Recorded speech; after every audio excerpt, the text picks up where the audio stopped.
Hey, welcome to Movies We're Talking About, where we talk and talk and talk about movies. I'm John Carlos. Today, I am joined by actor, comedian, chum, one of the hosts of The Con Guy, and the host of his own show, The Geek Seat with Ben Kliewer. Ben Kliewer. Hey everybody, it's me, old buddy Ben. Old buddy Ben. Old buddy Ben. It's something I started doing a few years ago on the podcast, and somehow it stuck, I guess. I But just sounds like old Ben, old that old old wizard, beyond the Dune Sea. yeah, he's an old wizard that lives out beyond the Dune Sea. He's kind of a hermit. I am kind of a hermit these days. Yeah. Like we're We just all were in well, 2020. it's true, but my wife and I are kind of like we could go out to this thing, or we could just stay home. Yeah. Then that's much more attractive. We have an automatic out though because we have three dogs. So if we're ever someplace like we want to, we oh yeah, did I tell you we got a third dog by the way? I don't know. I just know there's dogs. Yeah, we've got three dogs now, and if we're out and we're hanging out and we're enjoying ourselves, we can call my in-laws. We can call our folks and be like, hey, can you go check on the dogs for us? And they'll grumpily go fine. But if we're out and we're not enjoying ourselves, we can always be like, we gotta go let the dogs out. So it's an advantage. Yeah. Is one of And them named Indiana? yeah, the big one is Indiana Bones. Nice. Well, one of the reasons I wanted to have you on is when I wanted to have you on, but whenever I'm gonna have someone new, I'm like, well, what are your movies that you would just want to go on and on about? And then you sent me a whole list of your favorites. And the thing that I found interesting is that you didn't have Raiders, you didn't have, I don't know, the whole trilogy. Within the middle of all these movies, you had Temple of Doom, like isolated. Yeah. So I what do is it about Temple of Doom? I do absolutely love the Indiana Jones trilogy. There are only three. I'm kidding. John Carlos and I were talking about this before we started the show, but it's like the four and five are fine. I think I probably from our conversation, I think I probably liked Dial of Destiny a little more than you did. Or just enjoyed myself, I guess. But that was particularly in the context of comparing it to Crystal Skull. Sure.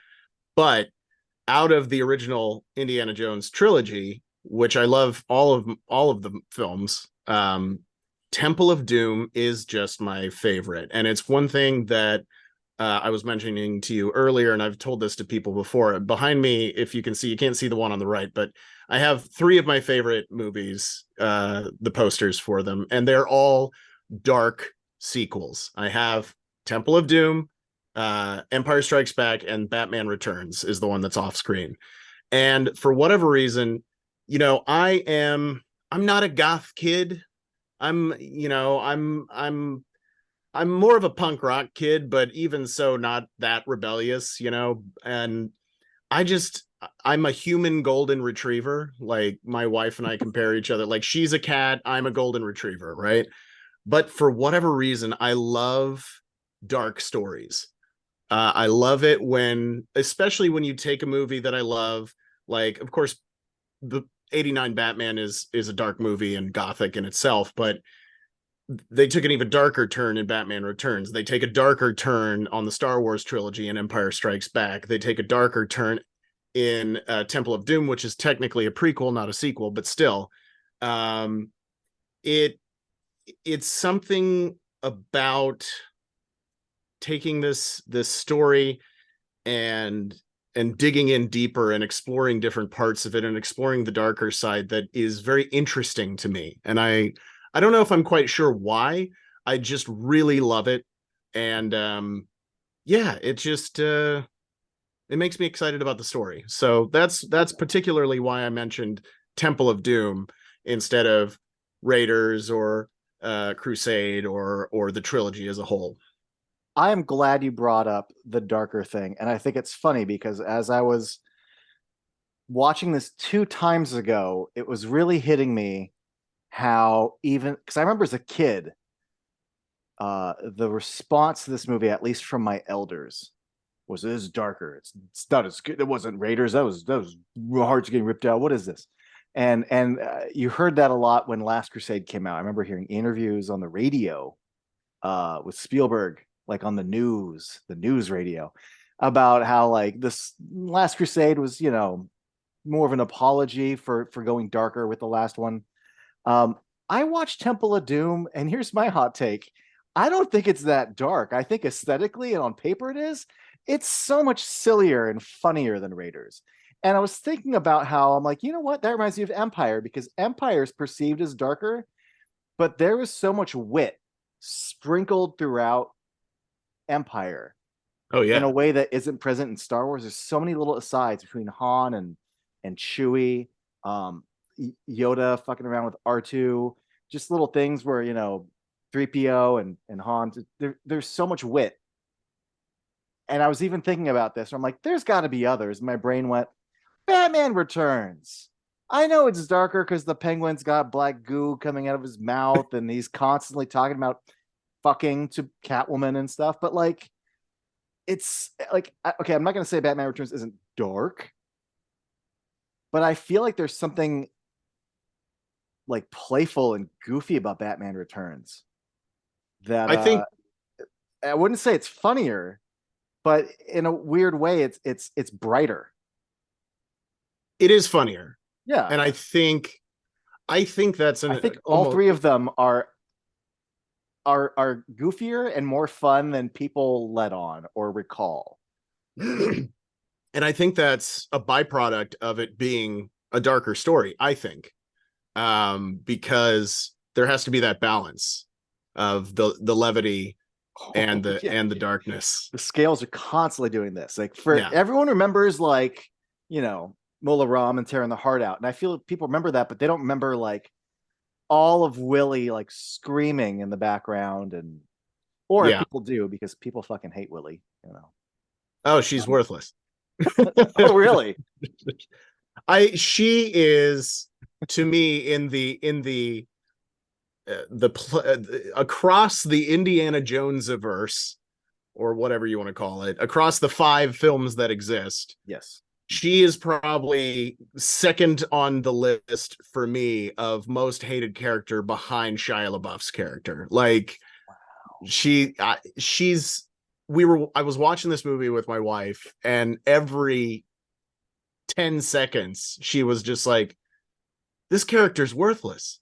Like she's absolutely worthless. She doesn't do anything. Like the one thing she saves him from the room that's crushing them, Indy and Short Round. But outside of that, all she does is complain and scream the whole time, and then gets laid. Like that's her reward for doing nothing. Okay, so I spent most of up until honestly very recently, I've always said Willie's the worst. In fact, I have a similar thing. I'm watching this and Tracy's in the room, and Willie's just screaming at bats and screaming at snakes, and she's just like, "God, she's the worst." Um, most recently I've started to I'm trying to cut her some slack a bit, and I've convinced myself to not. I still think in my heart of hearts I consider her the Jar Jar of this franchise. Sure, okay. She she is vocal and intentionally meant to be a comedic character, and she does goofy shit just for the sake of goofy shit. I don't mean like her character, but I mean from a bigger picture. Like for example, they've escaped the plane, gone down the rapids, and now they're just sort of in a raft drifting, and she just tries to shift, and then she falls over and goes, "Ah!" and her legs go up. Yeah. It's all just like hijinks. Right. There's a lot of like, oh, like I'm on the bed trying to be sexy, and oh, I fell off, and it's very Yeah. like, oh, Misa stepped in doo doo. Like Yeah. it's you know, Well, of course, the great line when they're getting ready to jump out of the plane, a boat, we're not sinking, we're crashing, which was delivered. I want to know if like Spielberg was like, just chew the shit out of that line, like just milk it for everything that's it. Like, I don't know. Or I somebody told him. I've often believed she was Jar Jar before Jar Jar. Like she fulfilled that kind of role.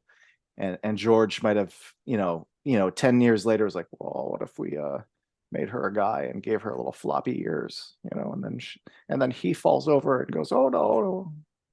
And that's how he came up with Jar Jar. That's an amazing George Lucas impression, by the way. Oh, well, thank you. That was absolutely fantastic. People often default to Kermitizing him, but Oh, if you really, I mean, there's a little bit there, but it's I think it's more modest than just I'm George Lucas, Do you think George Lucas, Jim Henson, and Steven Spielberg used to just like go out and get drunk? Like Yeah, just get hammered and like I hope so. kill a homeless person or something, and like nobody ever found out about it. No, I would imagine mine was far more pleasant than that. I imagine they get drunk and then they go back to a soundstage and like, oh, look at Salacious Crumb. Yeah. Check out this weird doll. Yeah. What the fuck is a Max Rebo? I don't know, but I'm gonna fuck it, and yeah. It's like I'm thinking of Beer Fest when he finds the marionette. Bobo. Yeah. No, so the thing about Willie though that I'm trying to convince myself to come to accept is that she is because I feel this, the older you get and the more movies you see and just the more data your brain, kind of takes in, is certain archetypes. And it's been I don't think we do this anymore. It's typically female, but there's like a damsel, there's a lady, and she's materialistic, and she's usually like, I'm from Beverly Hills, and how dare I be treated this way? And in the middle of peril, she's like, well, I'm only going to give this restaurant 2 stars, and just, we're supposed to think it's funny. Yeah, we usually don't buy it. It's usually considered shrill. And literally, she's being like abducted by goons in a temple. And she says something to the effect of like, I'm gonna give this temple like a bad review, or I'm not gonna have very nice things to say about this place, I believe is what she says. Yes. It is a type, and maybe it's just that it's been so long, but I'm fond of the idea of the trope. Sure. So, in the middle of this shootout, she's like, ooh, that diamond, right. and it's so broad, it's Frankenfurter running after Rocky and missing him and bumping into a wall and just go, oh, it's farce. I respect farce. I have a soft spot for farce. Shenanigans, the fact that it's literally like, oh, I missed that jewel, and like rats, and that she's performing like, drat. I get it. It's a bygone trope, and I feel like in 2023, I don't think most actresses and most writers would want to. I don't know if it's considered misogynistic now, just to be like, she likes money, she's greedy, it's all about diamonds and being treated nice and marrying someone. Like, yeah. But something about the fact that it's such a throwback. It's set in the 30s. I don't know. There's a lot about this that doesn't totally age well, but you accept it as the product of its time. Sure. I mean, I think you hit a lot of really good points, and so I can take that all into consideration, because I love tropes as well. Like I think particularly people of our generation, that grew up watching 70s and 80s and 90s movies, they were such a key part of all that storytelling, just various tropes. And so I can hear what you're saying, and I can respect it from that perspective, but she's still a dislikable person in the story. And we're watching it. My wife is like, she's not even that good looking. And I was like, I mean, she's not bad, but she's, like Marion's probably cuter, which is why Andy ended up with her. But I don't know. It does. She does kind of end up pulling her weight towards the end, when they're freeing all the children, and she kind of helps out. But ultimately,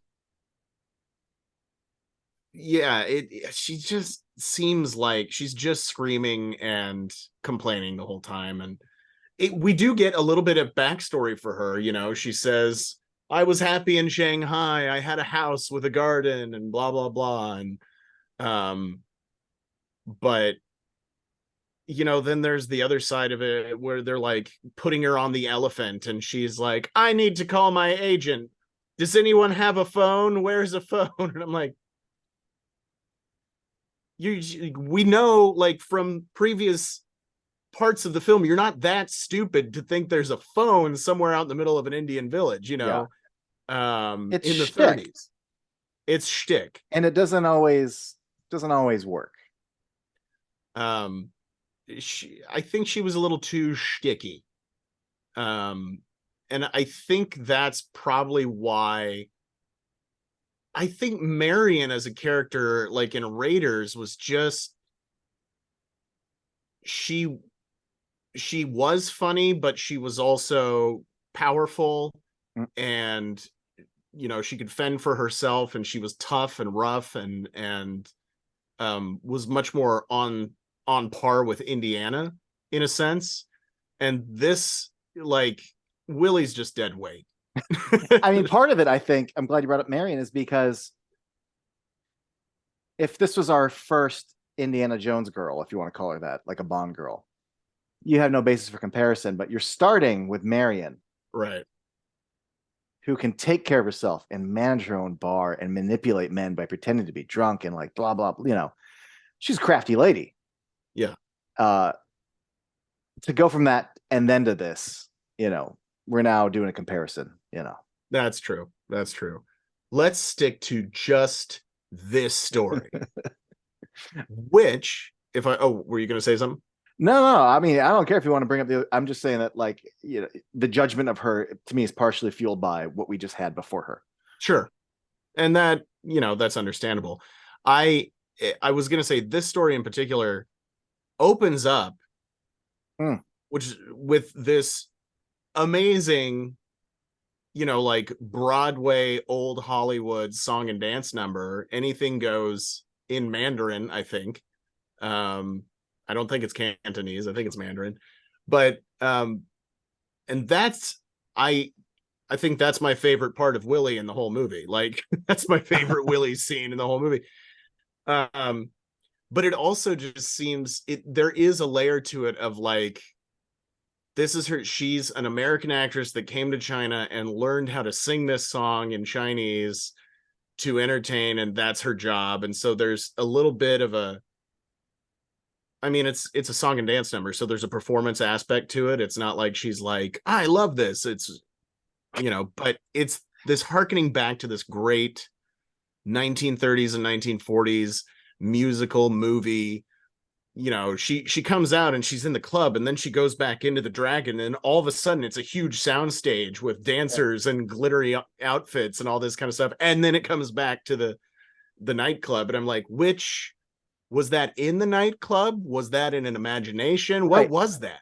Because if it's in the nightclub, no one can see it because they all Right. went. Yeah, no, it's fantasy land. It's But I think that was part of the motif, part of what Lucas Oh and yeah. Spielberg were going for. Obviously, they're like, we're setting this down very firmly in an obvious, like, nostalgic point in time, and we want you to feel this way going into this story, which we will then have people tearing hearts out of other people's chests.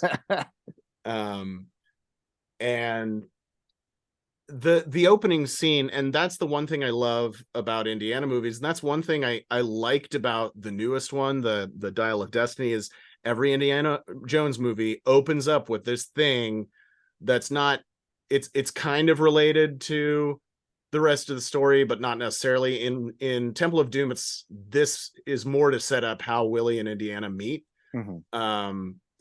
But just that opening scene where he sits down, it's much more like James Bond. Yeah. And he's wearing the white tux jacket Intentionally. Yeah. And he sits down and he's negotiating with Lao Che. Yeah. Lao Shay? Che. Yeah.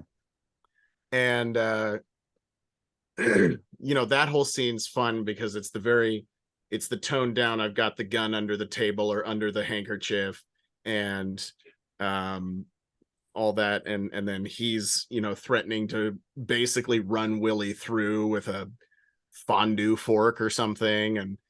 Um and then one of my favorite lines is, you know, what's that? Antidote to what? The poison you just drank, Dr. John. And they just start giggling. The smiles and the giggles in their face. Those two dudes are great. It was so good. It was so good. And it's you know, I can't help but love these bad guys, you know, because they're so over the top. And then there's the one guy who just gets the Tommy gun and he's just laughing hysterically as he's shooting at Indy, who's behind the giant rolling gong with Willie, and they go flying out the window. And we also, like, it makes me so excited to, you know, he has his partner come up. I can't remember the fellow's name, but his partner comes up with the gun to kind of be like, oh, I've got backup, you know? Yeah. And then he gets shot, and then he has his little death scene where he says, you know, into the next great adventure, I'm going before you, you know, Indy. And this character is on screen for maybe 45 seconds. Yeah. And we're already, like, at the beginning of the movie, I'm like, no, no, don't die. That guy made the most of like his day. He did. He absolutely did. So much so that I often like wonder, like, so this takes place, you know, like a year before Raiders, I think. It's 35 and 36, I think. I think so. I always thought, like, what if you did 34? Like, I want Right. to see your relation. Like, what are you two guys like in the field? Yeah. What are the Indy adventures? What are the adventures he talks about? You know, we've been on a lot of adventures, Indy. What are all the things that happened pre Temple of Doom? Like, Well, what I other mean, crazy shit has he seen? much like when you come into Star Wars, you know, I hate calling it A New Hope. It's fucking Star Wars. But you know, you fought with my father in the Clone Wars, and you're like, what are the clone? Like, like the whole point is it's a serial, and you've already missed the previous episode. Yeah. I love I hate also the overuse of the word world building, but I love that when we meet Marion, there's already a history there, and there's a history with her father that we still have never seen on screen. Right. And in this story, he already knows Short Round. He's been on many adventures with this guy, and even when we meet in further adventures, there's always something that's already been, something that's already occurred. And that's a nice constant. It fleshes things out, creates relationships that I care about, so that even when this guy shows up, I feel something when he's dying in Indy's arms. Yeah. And I feel like that's something that we don't get enough in modern storytelling. Like, I feel like there's this perception of the need to spoon feed us information about every new character who's introduced, even in a first film. Like, and then this person comes along and here's their entire backstory. And then this person comes along or we show how they meet. And, you know, save showing how they meet for a prequel you're going to make 20 years from now with different actors, in a sense. Yeah. Like, because these, you know, like you said, A New Hope, which I call it A New Hope, but A New Hope and like we're talking about now with Temple of Doom, these characters are already in there. They have a history, a relationship, and like we said, this guy's on screen for 45 seconds. He dies, and we're already like, no, why did he have to die? No, we don't know jack shit about this guy. He just says we had a lot of great adventures, Indy. Blam, he's dead, you know. And I apologize in advance for my overuse of the word, you know, or the phrase, you know. It's a filler. It's a nervous filler for me. But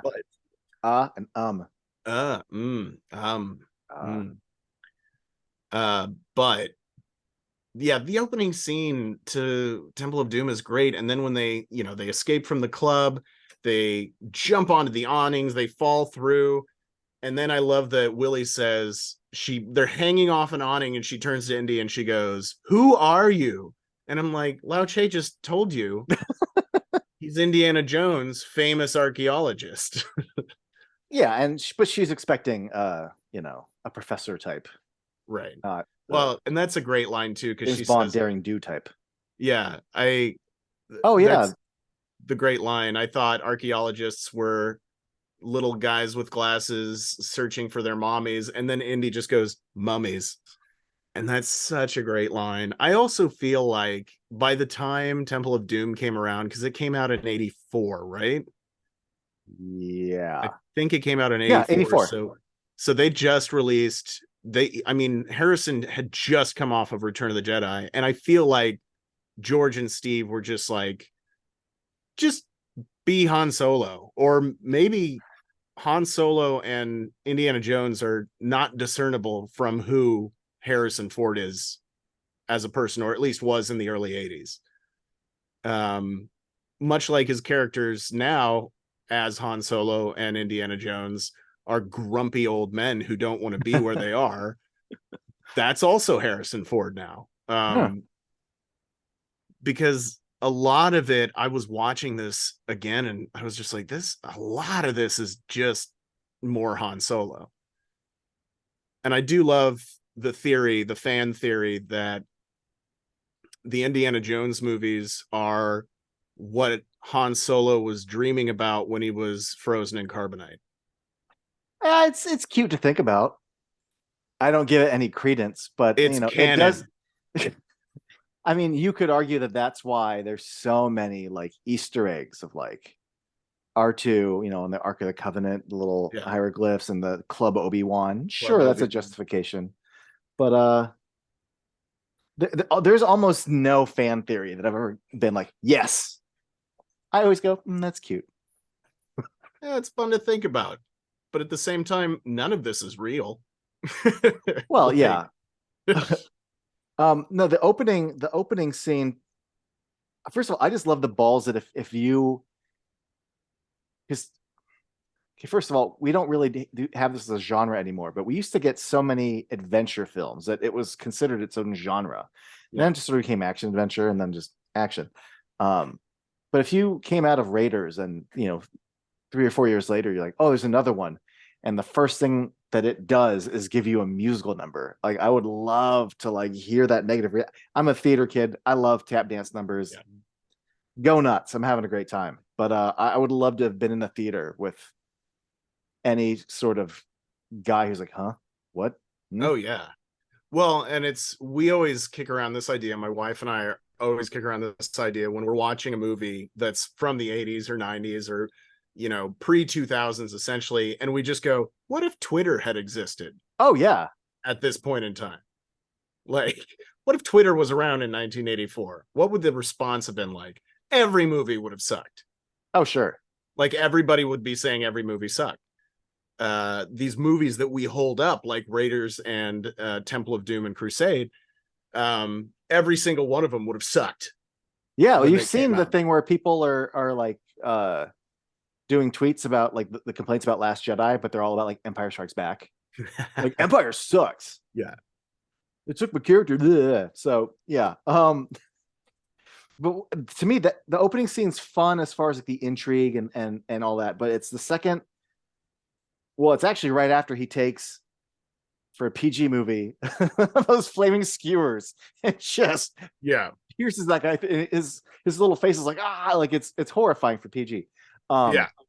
It becomes But not you have to only remember at this point, either PG-13 didn't exist or it had just started. from what I because the common misconception is that this was the first PG-13 movie, which is not correct. But from what I understand, this is the one that really got the conversation going of there's got to be something between PG and R because Right.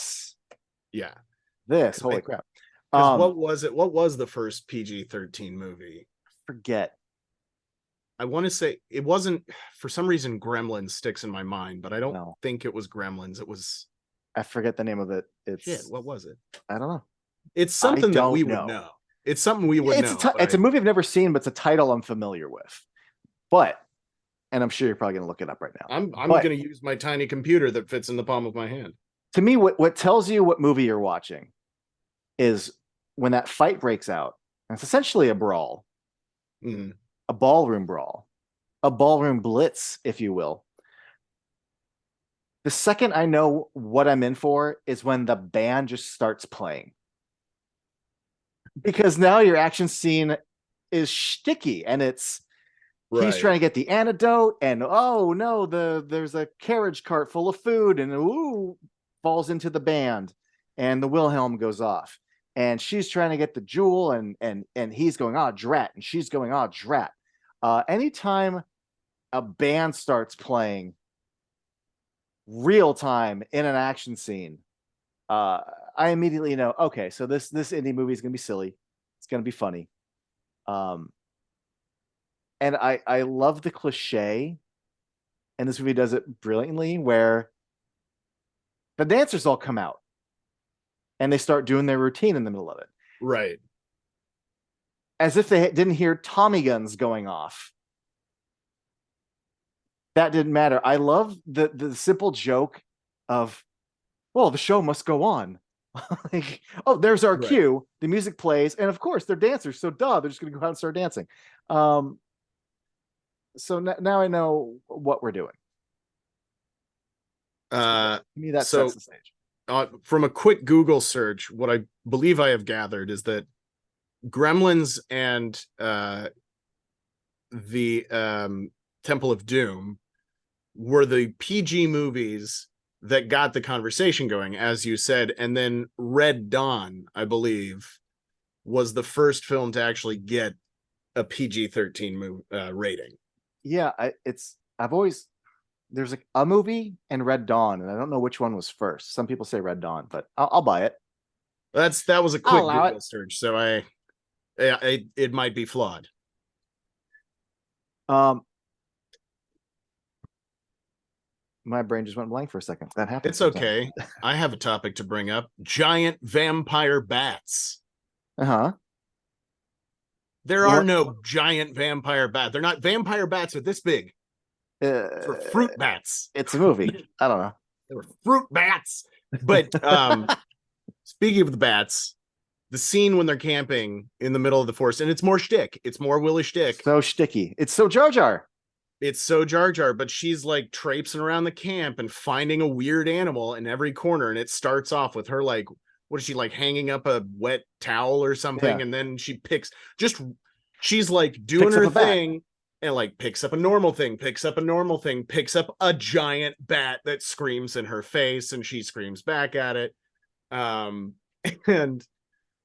I'm watching it, and you're absolutely right with what you said earlier. It's so much goofier than Raiders of the Lost Ark, and really Empire and Batman Returns are as well, in that same vein. And again, it's that balance of darkness and goofy that maybe that's why I like it. Maybe that's why the golden retriever in me likes it, because I'm like, funny shtick. But yeah, I don't know. I laugh. I crack up when that bat comes up, and I know it's coming. It's just so stupid. That's the thing I've kind of come to accept about her as a type, is that I'm like, oh, like I'm less annoyed now because I just appreciate this is just so stupid. Because everything that happens to her is stupid. But I don't know. It was also the decision, I think, to when we aren't Indiana Jones. We don't get to live this life. Right. And sometimes studios will we have to put the normal person that goes on the journey and goes, oh my God, what's that? And go, ah, and then she gets taken out of a window with him and she screams, because the difference is they've dialed her up into something that's more comedic. But I think she's also supposed to be the relatable, I hate to say this, but like, it was some male's writer of like an idea of like, this is what a woman would be like who tagged like a normal, right, not bar owner. She'd be screaming the whole time and wishing she was, with jewels. And this is, I don't know. Yeah. It's the exaggerated normal tag-along character. It's banana for scale. Explain. She's the banana for scale. She's like, you take a picture of something, you put a banana next to it, banana for scale. She's our banana for scale. Like, we watch Raiders of the Lost Ark and everything's crazy and But they're all going along with it, and they're all tough and rough and tumble, and asps very dangerous, we must be cautious. That's not what you say when venomous snakes are near you. We must be cautious. Yeah. No, you're gonna, like a normal person in that situation is gonna scream. So Indy looks really down at bugs and he's like, bugs. Yeah, Banana for gets into the bugs, and there's a stick bug crawling on her arm, and none of those bugs were dangerous. They're just creepy, except for the yeah. spider, I guess. But I'm all for banana for scale, but they also put googly eyes on the banana. Right. Is what I'm getting at. No, that's pretty accurate. You're correct in that. Googly eyed banana for scale. And so, but I'll tell you what, and I'll concede on this point. The movie might not be as fun if she's not having a conniption in every scene. It might not be as fun of a movie if she's not screaming and Indiana's still focused, getting everything taken care of, and then every once in a while turning back to be like, get a hold of yourself. That it might not be as fun if she's not doing that. I can see that. I spent so much of my life being annoyed by her, but I'm almost charmed by the approach now. And you have to wonder how much less fun would it be in truth right without I'm her? just discovering this right now as we're talking. Like the wheels are just turning in my brain, and I'm like just word vomiting out what's there needs to be a fan edit where they like mute her dialogue, and then right and then we see, does this work without, because at one point they try to go screwball comedy with well, I want to fuck you, but I don't want to. And they both basically want to bang, but they're too proud to act in the right. He leaves the room, and then she gets all upset, and it's so like, I mean, this is one of my favorite things about this movie, and I respect the shit out of it. It's so not Raiders. Right. Like Raiders is Raiders tonally, right? The thing I love about this is it doesn't just give you the same movie you saw over again. Right. I think it's got big ass balls to be like, not only are we going to go goofier with it, not only are we going to go darker with it, but like, it's such a simple story. This was not my jam when I was a kid. Like my entry point was Last Crusade, and then I saw Raiders, and I remember seeing Temple of Doom quite a bit on TV, and I always came in the last third. I always came in with the heart getting ripped out and a kid with the voodoo pin. I never really knew what the story was. I always kind of understood it seems to be pretty simple, right? Like they're in a temple. He needs to get those rocks. Yeah, there's got to be more to it than this. And then I got older and realized there really isn't. He falls out of a plane, finds his way to a village, and the village goes, "Oh, our kids are gone. Can you help us?" And he essentially goes, "Okay." There's not a lot more. It really is like Fortune Glory Kid. So he's got like a personal motivation. But I even as a kid, when I saw the full movie, I thought I'd misremembered it because I didn't really start fucking with this movie until I was in my 20s. And I remember the first time watching it in my 20s going, all right, now I'm really going to get the whole story, because I'm just remembering he just shows up in a village and they ask him to help and he does. No, he really does. It's so straightforward. It's so simple. I love the fact that they didn't have another movie where some people from the government go, "Oh, hey, we need you to find another artifact." Right. Structurally, he just fucking wanders into a story. Yeah. And just does it for the fuck of it. And then in the third act, goes, "Oh, there's kids in there. Well, I have to save these kids." That's it. Yeah. There's they guilt trip him. He's not really sold. Like he floats into their village. Essentially he needs to get to Delhi. He needs to get all of them to Delhi. And basically the villager's like, "No, you came here to help us. And our kids are missing." You have to help us, Indy. And that doesn't even work though, until he gets the little rag. Well, the little kid comes in and gives him the rag, and then he gets an archaeologist boner. Yes. But that's still all very simple. It's true. I like Last Crusade. Don't get me wrong. But Last Crusade went like, oh, some people didn't really like Temple of Doom. So you know what? Back to the well. Right. It's another religious artifact. It's Nazis again. It's a lot of the same things again. and I really really love the idea that Indy went on all these different adventures, and they were different. And if there's Mhm. anything I hold against Last Crusade, it's that it's Nazis in another kind of Christian relic Yeah. or Old Testament, New Testament relic. Um, and I'm not here to talk about Dial of Destiny too much, but like the fourth movie, I don't know, it's another now it's communists. But he's got to Right. get a relic inside the communists, and now it's in the 60s, and we have another relic to stop the Nazis. It's Nazis, Nazis, communist Nazis. 4 out of 5 movies. This is the only one that's just a fucking random ass romp. And I Right. wish out of those 5 movies we had more random romps. I feel like Last Crusade kind of set a new bar, and I wish we had more Yeah. Temple of Dooms. I agree. I love it that it's still involved, if you want to refer to it overall as mysticism. It's, the Ark of the Covenant, the Holy Grail, their religious mysticism as a genre, I'll say, not to do any kind of commentary on religion, but as a genre of storytelling, it's religious mysticism, which is why and then you add in, and I should have done some research. I don't know if the Thuggee are an actual like ancient cult from the India region, or if they made that up for the movie. I've always presumed they had to have made it up. Yeah. But again, it is a form of a religious mysticism, and that's, I think, what threw me so much with Kingdom of the Crystal Skull is like, now it was still based in a historical thing of like they found these weird shaped crystal skulls in reality around the planet, Mm-hmm. but then it was aliens and it became science fiction, and it just seemed weird and off for Indiana Jones to me, to my notion. And that's why I think, and I think you hit the nail on the head, John Carlos. I think it's this idea that he is dealing with ancient, the ancient supernatural is what Indiana Jones deals with. And he tries to call it science.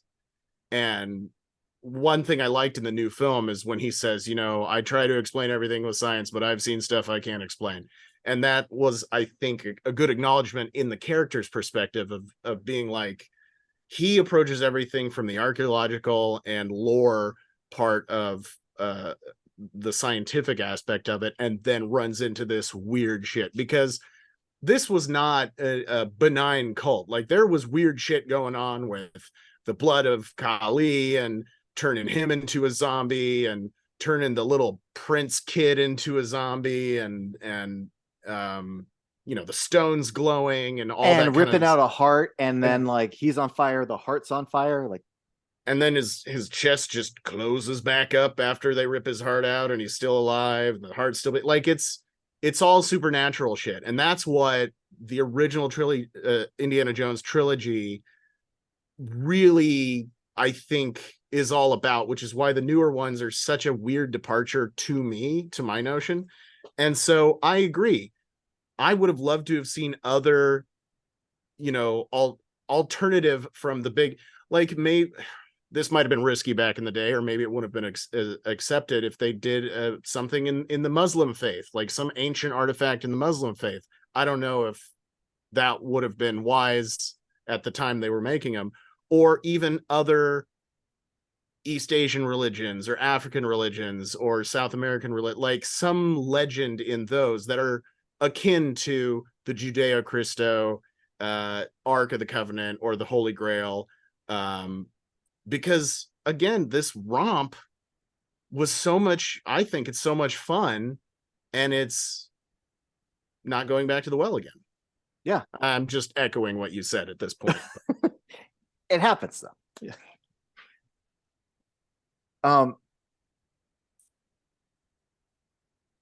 Trying to think of. Oh yeah, you mentioned having experienced things, and then in the fifth movie, uh, talking about like a voodoo things I can't explain. One of the little, it's just a nitpick. To love a movie is to be able to nitpick it and not hold it against it, but just talk some shit. you know? Um, but the fact that this was a prequel before you even had the term prequel, Mm-hmm. one of the little things that this movie did that always made me go, what? Is in Raiders, he doesn't believe in magic or anything. He is strictly an archaeologist. He hasn't experienced anything. Yet in this movie, 1 year prior, not only does he see all this shit, but like the dude, the chief who runs the village is like, "Oh, you've seen the magic now, right?" And he goes, "Yes, I believe in its power now." Mm-hmm. That does not line up with Indiana Jones at the start of Raiders. It's just I can't make those two fit. To me, I always just thought, why did this have to be set in 1935? Why couldn't this been in 1937? Because then also the two dudes with the swords and him reaching for the gun and doing the bit, Right. also that works as a sequel bit, not necessarily a prequel bit. Like we in the Right. audience get it, but within the context of the story, it doesn't. The joke doesn't. It's true. Eh. It's true. And I think I to that point, I think we as fans, and myself included, have a real issue with needing historically accurate consistency in our fake made up adventure movies. Um and when yes, the reaching for the gun and not being there because the two guys swinging scimitars is a callback to Raiders of the Lost Ark, which technically takes place after this story. And so it's a good joke for us as the audience. I mean, that's what it is. It's a good joke for us as the Joke just for audience. us, yeah. Um, and so like stuff like that, I don't mind. It's when they just don't pay attention to shit and it affects the continuity of the actual story and character development, like what you were just saying about I've seen the magic, I believe in its power or whatever. And then in Raiders, he's like, nah. Exactly. But again, the other side of it is the real world side where it's like they didn't know they were going to write a sequel or a prequel to Mm-hmm. this to Raiders, and it was probably an oversight. I'm sure they did not put that much thought into it. You know Well, what? wait, I've but maybe never. Okay, because like obviously you can go through the journey of Raiders as a character. You're Indiana Jones. Your eyes are closed at the end of the movie, so you don't know what happened. Something weird happened when the Ark of the Covenant opened, but you don't know what. right. But he witnesses all this stuff in this movie, so he clearly had to have seen it. There's evidence. So much that I would say, you see one weird thing and you can try to explain it away, but you see a lot of weird things in Temple of Doom. Can't really explain it away. Um, it wouldn't surprise me, and I saw the making of on the DVD like 22 years ago. So I don't know if this is ever brought up. It wouldn't surprise me if they wrote this whole movie, filmed it, and then in post went, oh, 1935, we'll make it a prequel. And that was never an intention of the movie because that would make so much more sense. Yeah, that's entirely possible. Yeah, because there's nothing else in this. This is one of the great things about it being a prequel is it isn't prequely.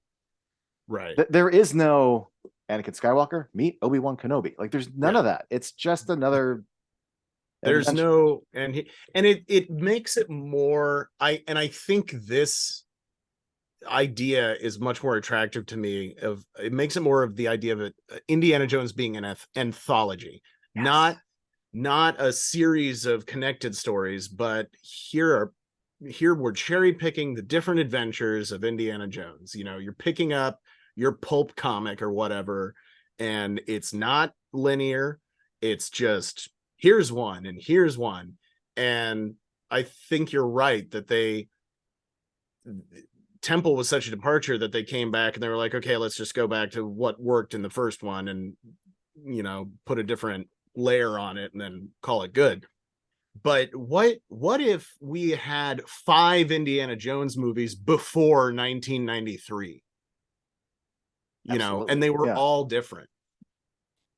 I've there's been two franchises, and you might judge me for this one, but there's two franchises that I just wish got treated the way Bond did, where we just had 20 of them.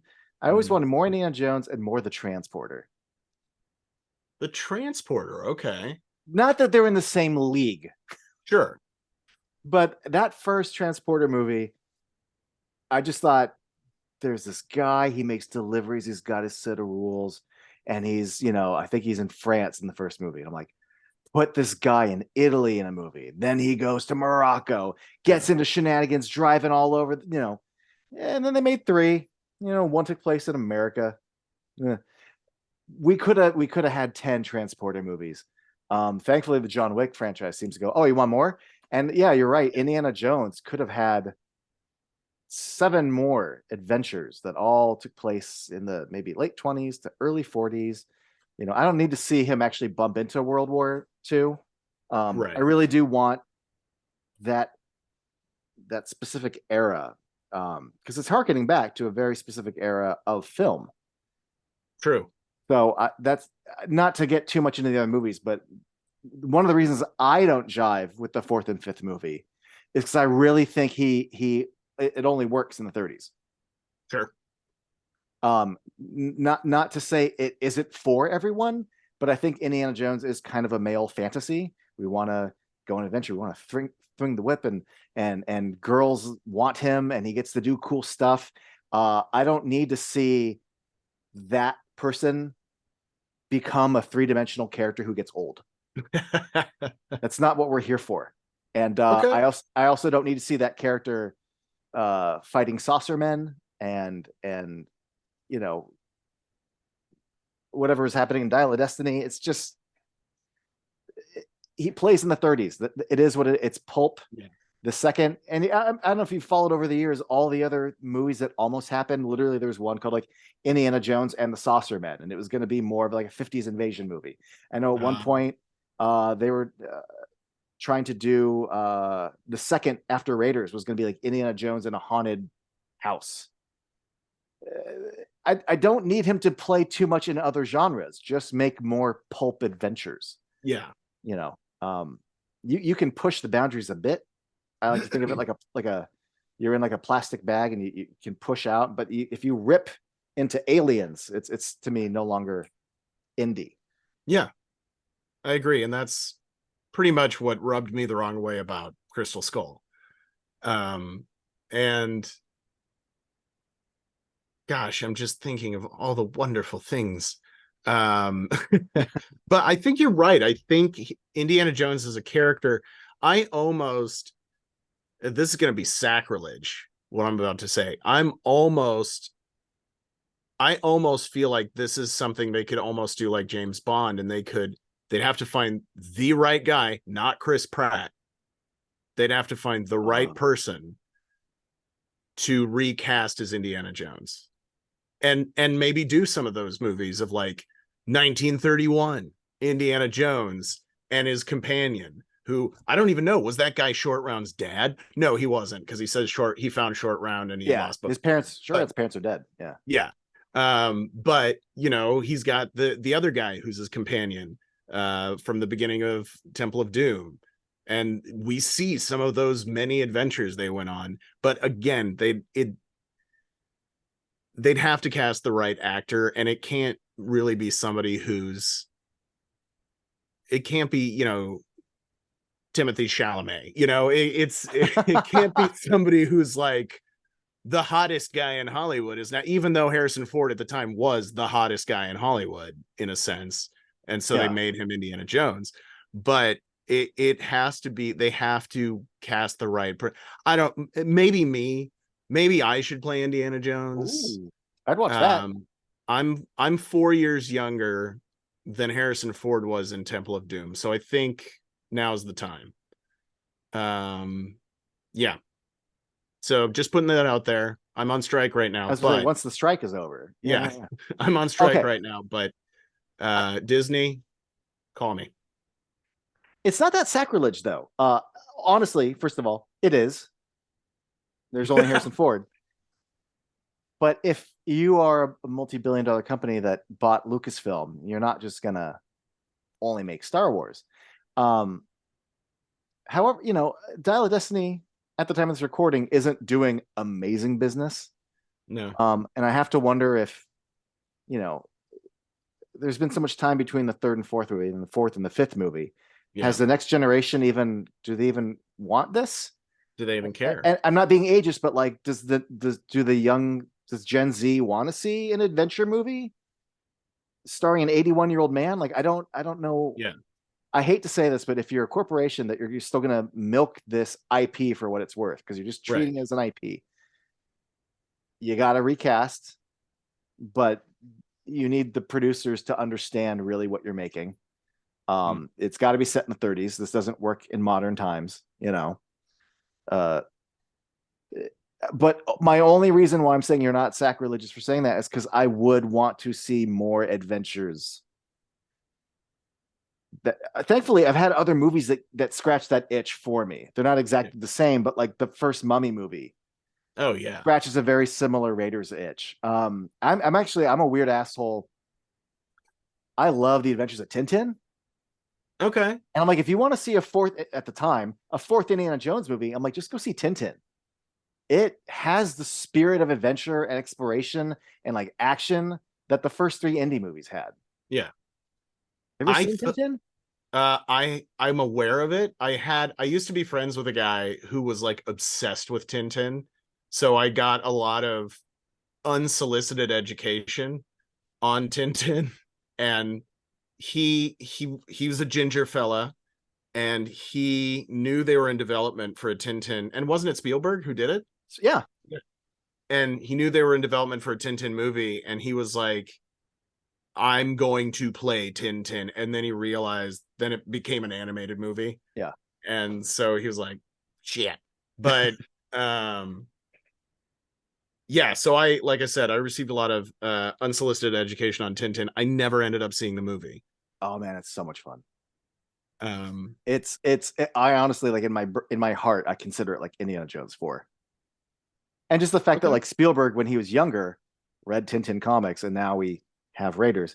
And then Yeah. also the guy who created Tintin, when he saw Raiders in theaters, was like, oh my God, like this is what my work feels like it as a Yeah. movie. So I think it's great that, 20 some odd years later, that movie happened. Um, anyway, for what it's worth, Indiana Jones 4 and 5, but Tintin. All right. I feel like I got a little, there's a little bit of that feeling that I almost get from definitely The Mummy. I agree with you 100%. The Mummy is a cinematic treasure. It It is a is. classic. It is uh despite all its flaws, it's a flawless film, Yes. if That's that perfect. makes Yeah. sense. Um but I get some of those same feels when I watch things like National Treasure. I've The first one. never seen it. I was too much of a snob. Really? Yeah. Oh, are you like, is it a Nicolas Cage thing or No, I like Nicolas Cage. okay. I like Nicolas Cage more when he's like, you know, bringing out the dead, leaving Las Vegas, Pig, uh, So good. World Trade Center, Okay. Nicolas Cage versus, standard action movie. I don't know. I like in that era. I don't like to poo-poo things too much, but when the Dan Brown books were really taken off, and it just felt like, Right. oh, we're gonna do Da Vinci Code, but with American history. Yeah. And I I just don't give a shit. it is a little bit of that, but I did get a little bit of Indiana Jones feelings when I watched National Treasure. And I really liked the first one. The second one's fine. Um, and I can't remember, they did the TV show and then that got canceled, and I don't know. But anyway, um, and then I'm kind of embarrassed to say this. I I don't know if I necessarily love it, but I had a lot of fun when we went to see the Uncharted movie. Um, Oh, good for you. I love that for you. I like I said, I don't know if I'm gonna say that I love it or like it even, but I I think I just enjoy going to a movie theater and seeing a movie. And if it's not just absolute garbage, I enjoy myself. And a lot of the time, that's the only time I ever see that movie. I don't rent it. I don't watch it on streaming. I'm just like, oh yeah, I liked that movie when I saw it. I'll go watch Temple of Doom again. You know, I have my own Uncharted that I'm kind of okay with. I quite like the second Tomb Raider movie, The Cradle of I've never Life. I've never seen any of the Tomb Raider movies. Neither of the two Angelina Jolie's or the new one. I've never seen the new Newer one.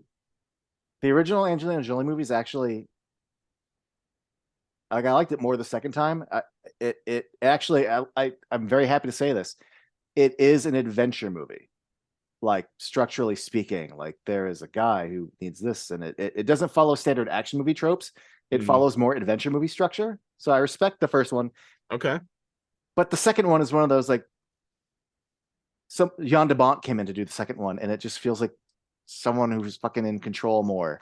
Mhm. I really fuck with the second one quite a bit. I like it. Okay. It's a good romp. I'll watch Cradle of Life if you watch National Treasure. Treasure. I might. I don't want to. I don't wanna. I don't want to. I'm not gonna be one of those guys that's gonna be like, you have to see this. I have a friend named Evan, and he'd always joke that anytime like somebody would be like, oh my gosh, this movie's so good, you have to see it, he'd go, don't you ever fucking tell me what to do. um and we'd all laugh, but we all say that, oh my gosh, you have to see this. You don't have to see shit. You don't have to see anything. I can tell you what I like, and we can have you and I know we have a lot of agreements on what we like and what we think is great. And obviously I think we probably have a lot of disagreements. Or like when I said I had fun watching Uncharted, you're like, I'm happy for you. Yeah. I don't know if you can hear my dogs barking in the background. Uh-uh. I think my wife just came home.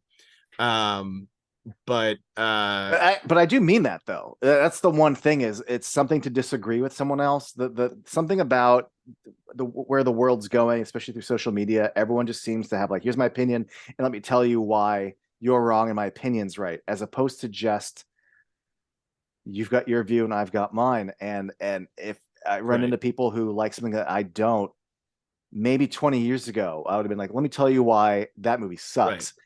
Now I just want you to have a good time at the movies. right. So like, great, you liked it. Good for you. Yeah, And that's it.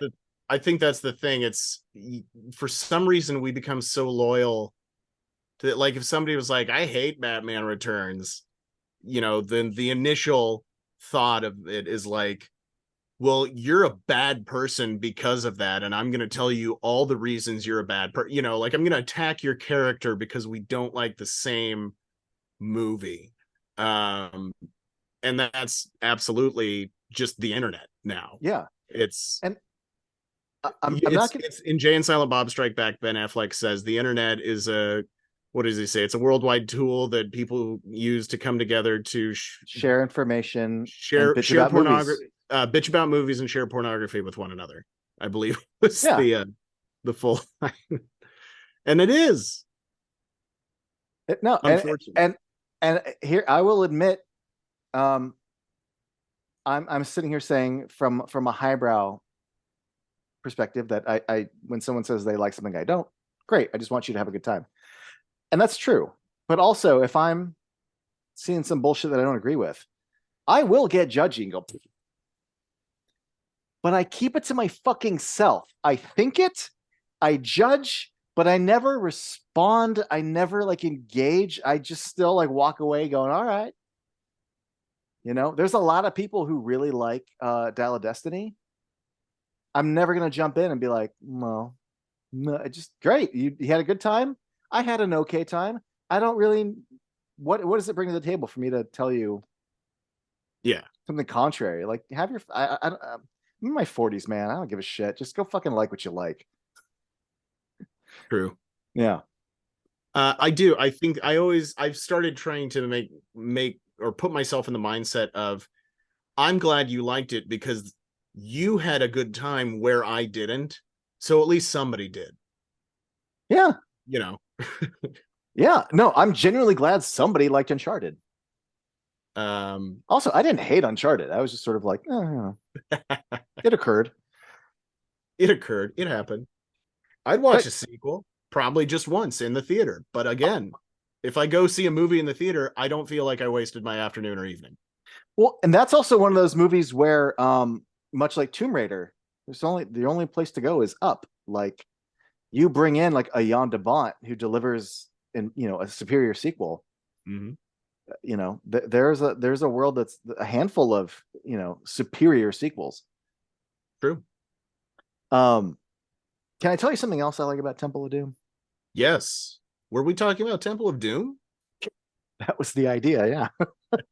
um, one of the things that I like about this movie, it's gonna sound like a bad thing at first, but it's not. Okay. Um, Raiders of the Lost Ark to me is the best one. But the thing about Raiders of the Lost Ark, and I don't know if you've ever seen that thing that Soderbergh did a few years ago, where he did like he's done a few fan edits of things. He did Raiders, and I think he took out the sound and he made it black and white, and then he Mhm. posted it on his website, and it was like an exercise to show how masterful Spielberg is at like framing and composition, so that you can understand this story without hearing it and without color, Right. but you understand like here's the hero's introduction, here's a bad guy, and here's why and it's really really cool.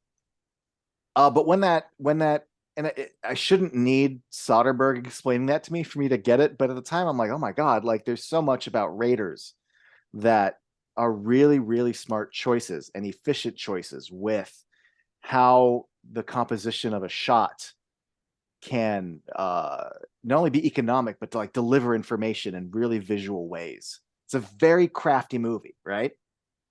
Temple of Doom doesn't have as much craft. Mm-hmm. Like it is not as meticulously staged. There's a lot of really, I don't want to call them standard setups, but compared to Raiders, Sure. there's a lot of talking head, wide shot. There's flourishes, but the fact that like it isn't as uh it has a more straightforward standard shooting style, to Mm-hmm. me actually resembles more the sort of straightforward 1930s, just like punch a The goon in the serial. face and he falls over. Like the Yeah. old serials were not done through like a cinematic lens of They weren't artistic. Yeah. right. So to me, this movie actually is more pulp adventure in its heart visually than Raiders is. Raiders is a better film. I think this is a better pulp adventure in its simplicity to its approach. Does that make sense? Yeah. No, I agree. And I think, gosh, I guess we can dig into this. The the weird thematically, the portrayal of Southeast Asians in this movie um kind of rolls along with the concept of it being a 1930s serial. If you made this movie today, I think we would all say this is a little culturally insensitive. Absolutely.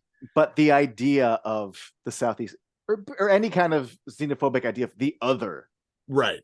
this not white, they eat bugs, and they're like, oh, what? It's just bugs and snakes, and we're all supposed to be icked out by it Yeah, the because whole dinner scene, and again, we've got Willie with shtick.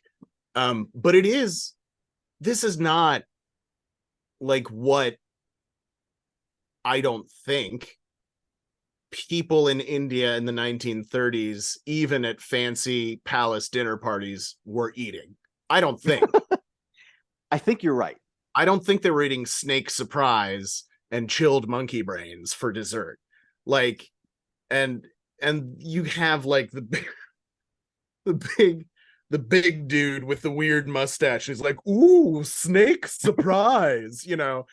That whole scene is so very, weird Disney and Warner Brothers culturally insensitive 1930s weird, like you said, the other uh Absolutely.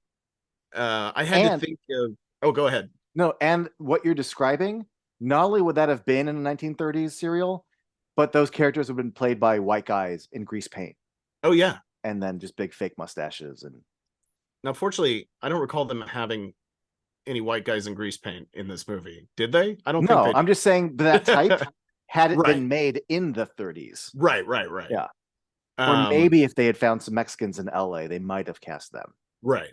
Yeah. Um, and yeah, so the dinner scene is it's one of the most famous scenes. You know, it's the one everybody always talks about. With it's the first one before I'd even seen this movie. When I was a wee little kid and I was in elementary school and kindergarten or first grade or wherever it was, and they're like, yeah, and then they eat monkey brains. Or I think some kid was like, in India they eat monkey brains, and I was like, what are you talking about? They're like, it's an Indiana Jones, dude, you know. And I was like, what? And I finally see this scene, and it's like eels, and the one guy is like dropping the eels into his mouth, like, oh, this is so good. I'm like, this is all made up. It's all completely made up. And um is that does that make this movie charming? Does it make it offensive? Is it benign? I don't know. I don't know if I can comment on that. Yeah. Yeah. Here's what I'll say. I can look at movies that were made in the past and understand, not necessarily judge them because they were a product of their era Sure. to certain degrees. And within this movie, I won't hold it against it. There are other avenues of other things that are maybe more overtly racist. More, Lord knows there's plenty of like homophobic and transphobic stuff in like the 80s and 90s and early 2000s that Oh yeah. it's harder for me to like get on board with 20, Right. 30 years later. So yeah, and certain movies, you watch Gone with the Wind now, and there's like a 5-minute introduction before the movie going, look, Yeah. let's explain a few things. Well, there's some of the And who knows if 30, 40, 50 years from now, Temple of Doom would have that introduction. But in my brain already does that introduction for me when I watch right. Temple of Doom. Well, and they'd have that. It's on I think they have it on HBO, well, Max now, Yeah. sorry. They have it on, or they had it on Max before some of the old like Warner Brothers cartoons, like the Bugs Bunny Yeah. cartoons and that sort of thing. And they definitely did it on Disney Plus, where it was like some of the older cartoons, they have the disclaimer, these movies are presented as they were originally presented. They show, certain scenes can be considered culturally insensitive by today's standards, et cetera, et cetera. And I think that's good. Now they've gone back. There were some things, I think, particularly in like Fantasia, that they went back and they were like, whoa, this is just way too like racist. So we're actually gonna go in and change it like 1997 Star Wars Special Edition style, and like Yeah. just take something out and put something in its place. Um but for the most part, I agree with you. I think we can watch things, and obviously I don't think everybody is at that place that like you and I are, where we're more cinephilic. Is that a word? Yeah. I mean, I don't know if Sexually it is. attracted, sexually attracted to movies. Wait, Oh, is that no? um but we're more, we know the history of movies to a certain point, and how they developed over time and how society has developed over time, and we can look at something like Raiders of the Lost Ark and say, okay, this was made in 1984. It was made to mimic um the movies of a half century earlier, or the pulp serials of a half century earlier, and so it's going to have certain tropes in it to mimic that were still not really considered insensitive in the 80s, but now we've grown as a society, and so they are. right. um to that point, there's stuff that I guess could be way worse in this movie, maybe not specifically with this story, but like you could have got, like you said, you could have gotten away with a lot in the mid 80s in movies. Like we watched Monster Squad Uh-huh. like last Halloween, who were like, whoa, they're really using some language in this film that is not okay anymore. Oh yeah, Um, absolutely. and so, Um, I mean, I'm just gonna say it, Short Circuit. oh, Like there's some pretty yeah, rough casting in Short Circuit. I haven't watched Short Circuit in, I'm nodding and pretending I know what you're talking about, and we don't have to cover it now, but I haven't seen Short Circuit in probably 20, 25 years, to be honest. There's an So, Indian character in the movie who is just oh, not played by an Indian actor. oh, yep, It's totally brown face, and it's that's not okay. it really yeah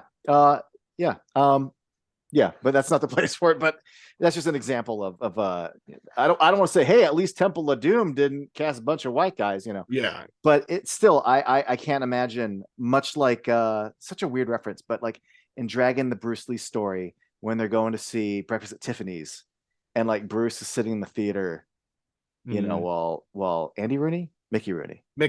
Mickey Rooney, like I just basically I don't have the experience of sitting down next to like an Indian cousin and watching Temple of Doom and being like, how's this playing for you? Yeah, Um, or so who knows? But it doesn't feel like it's coming from a malicious place. Again, it's all fantasy, and sure. it's just sort of a dated idea of this other literally it's a Temple of Doom. Yeah. Uh, The Temple of Doom. That was the same thing I felt when I was like, Phantom Menace came out and they're like, and then episode 2 is coming out, and they come up with the title, it's Attack of the Clones. And I was like, as a what, 15, 16-year-old or whenever it was when it came out, or when they announced the title, I was like, Attack of the Clones. What is this, a 30s serial? And the answer is yes. yeah, Yes, kind of. Star Wars is a 30s serial. That's what it's supposed to be. Yeah. I've never really, well, I get fun fact, I didn't tell you this before, but one of the reasons why I started this show was to force myself to talk about movies that I like, because I personally, the dark side flows through me so easily. It's so easy for me to talk shit, but to put my energy into things that are positive. Um, Let the hate flow through yeah, you. I really do, Gives in you life, focus. off this show. So I try, and I've already kind of, I haven't talked shit on Indie 4 and 5, but I've admitted, but anyway, all to say, I've never really bumped into any Star Wars title except for the fucking Rise of Skywalker. I just Um, um but Attack of the Clones, at least, like some clones attack, but it happens in the third act. But my thing with that title is, we all grew up with The Empire Strikes Back. mhm. If you just think about phonetically and just on paper without any context, The Empire Strikes Back is a stupid sounding title too. Yep. We've just all accepted it because we know it's a good movie and stuff. But I Me guarantee growing, you, I guarantee you, if before that movie came out and you heard that title, you would have been like, the what? yeah. Strikes Back. And that's the interesting thing, because Empire Strikes Back came out 3 years before I was born. No, 4 years before I was born. And I've grown up with that title in my life since I was an infant. And so to me, I say Empire Strikes Back. It's just it's like the coolest sounding thing that I can say. It's almost like they say the sweetest sound for a person to hear is the sound of their own voice. Not me. For me, the sweetest thing I can hear is Empire Strikes Back.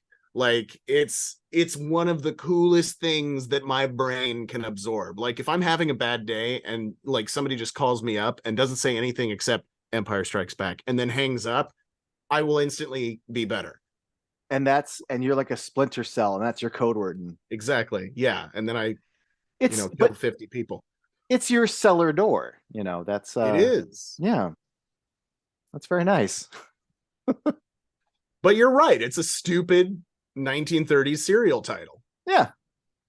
So much so that like so many, like they're like here's like we're getting, what are we getting? We're getting a new movie that's got legacy. Like we had Tron Legacy, and there's something else coming out Legacy. We've had so many movies that do either the return of or a word, but you don't see a lot of other, like The Expendables Strike Back. Like no one's ever Right. gone to revisit Jaws Strikes Back.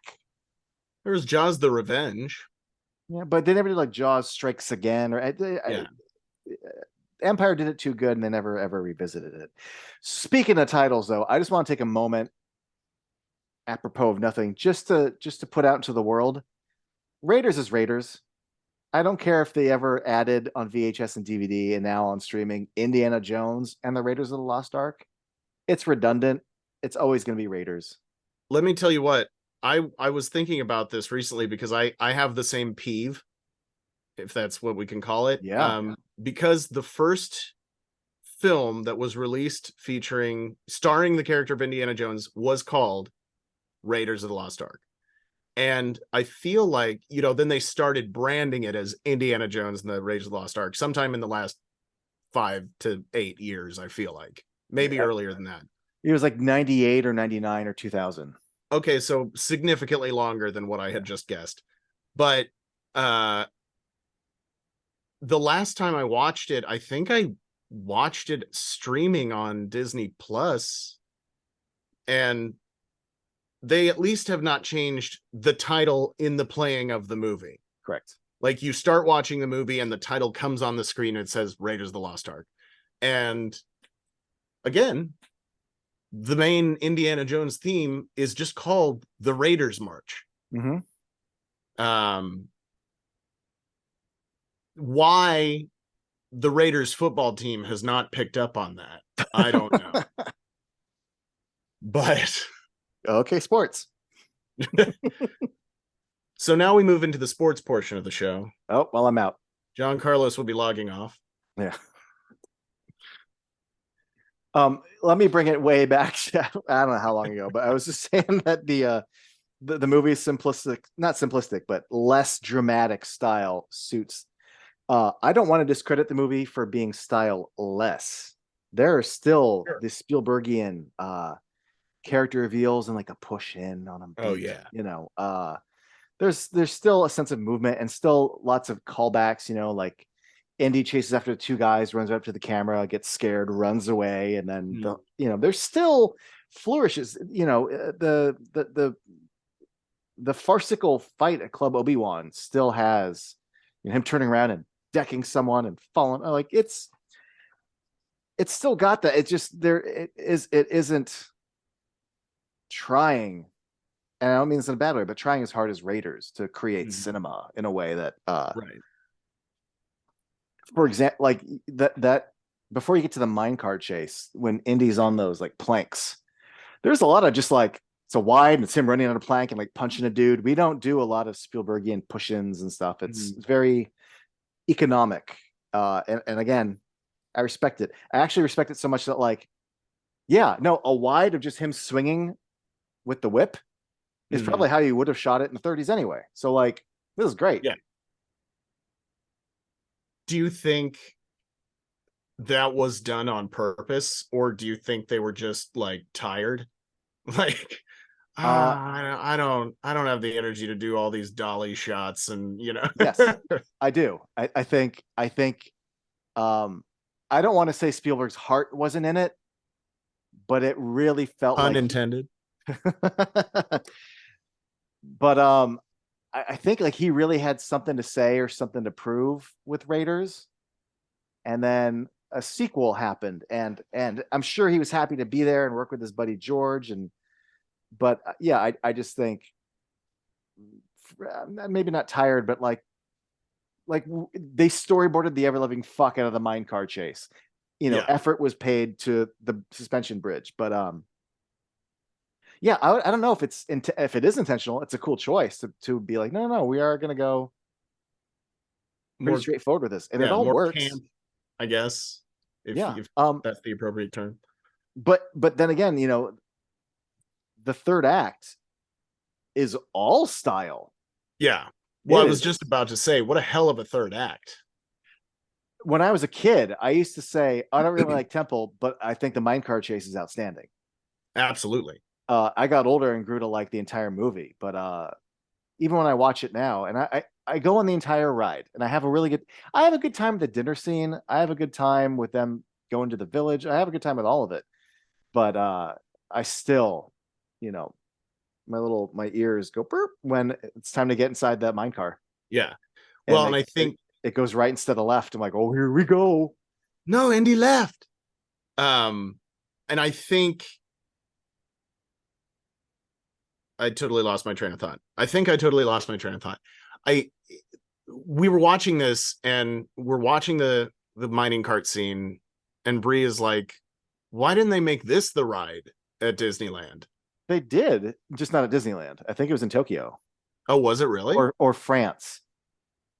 But yeah, Well, it's I need to go to Tokyo and France now. they did it Just to like I think see. in the 90s. It's pretty straightforward. It's a coaster, but it's a Yeah. minecart coaster. But yeah, Does it still exist, or did they tear it uh, down and put in, you know, The Incredibles or something? Um, which is fine. I do want to reiterate, or I do want to emphasize, as much as we talked about it, I don't I don't dislike Willie being in the movie. I think she's a dislikable character in the movie, sure. but she is fun to just basically be crabby baggage that Indiana Jones has to haul with him everywhere in this movie. Yeah, you're right. Also, in the fact that like certain characters are meant to be dislikable,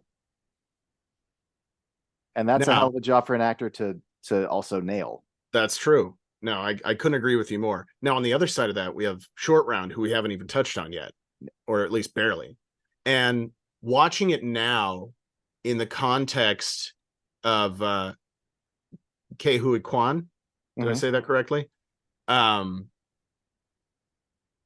and just, like the the Oscars this last year when he wins Best Supporting Actor and Harrison's up there, and they're just like, oh, and we all just like our eyeballs fell out and our brains melted.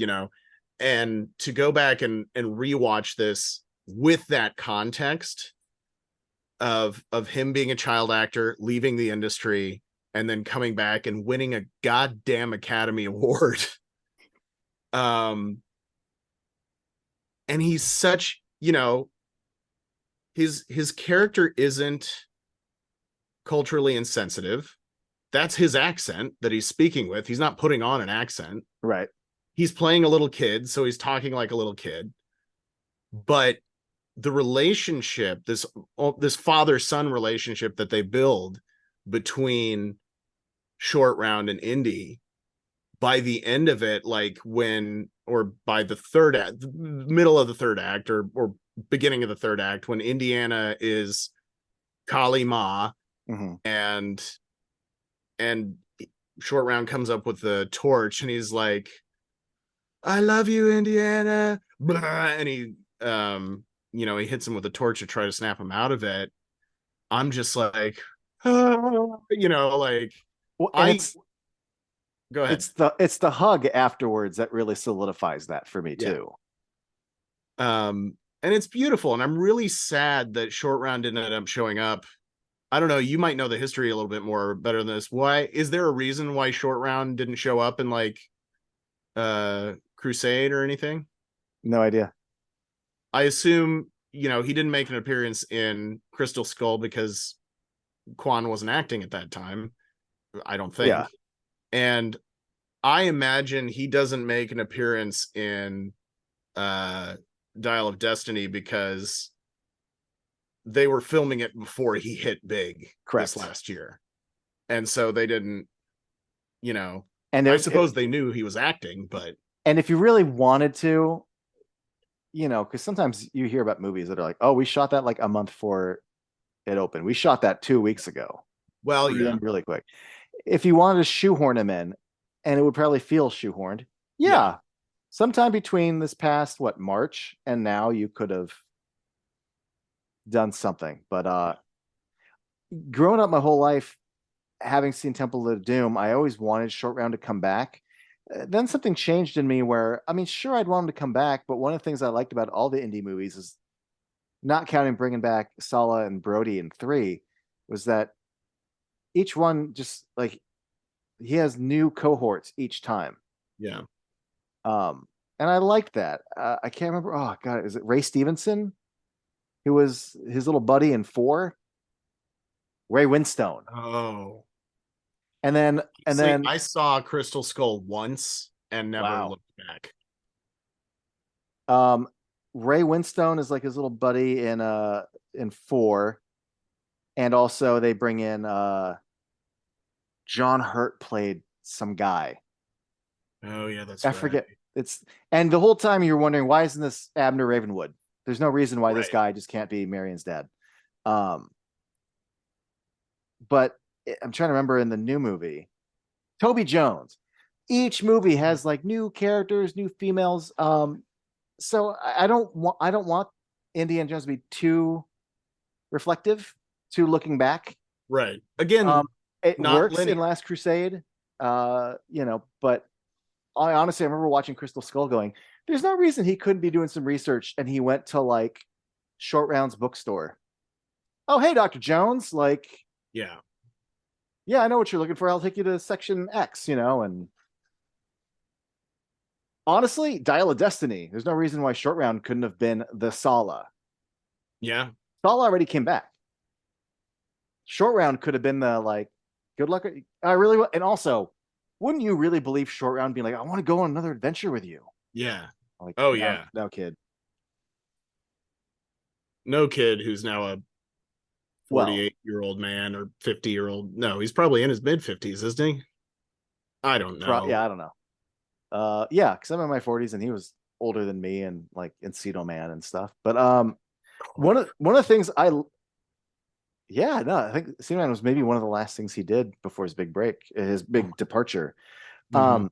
No, one of the things I love about Short Round that first of all, there's always the sequels where they add a kid.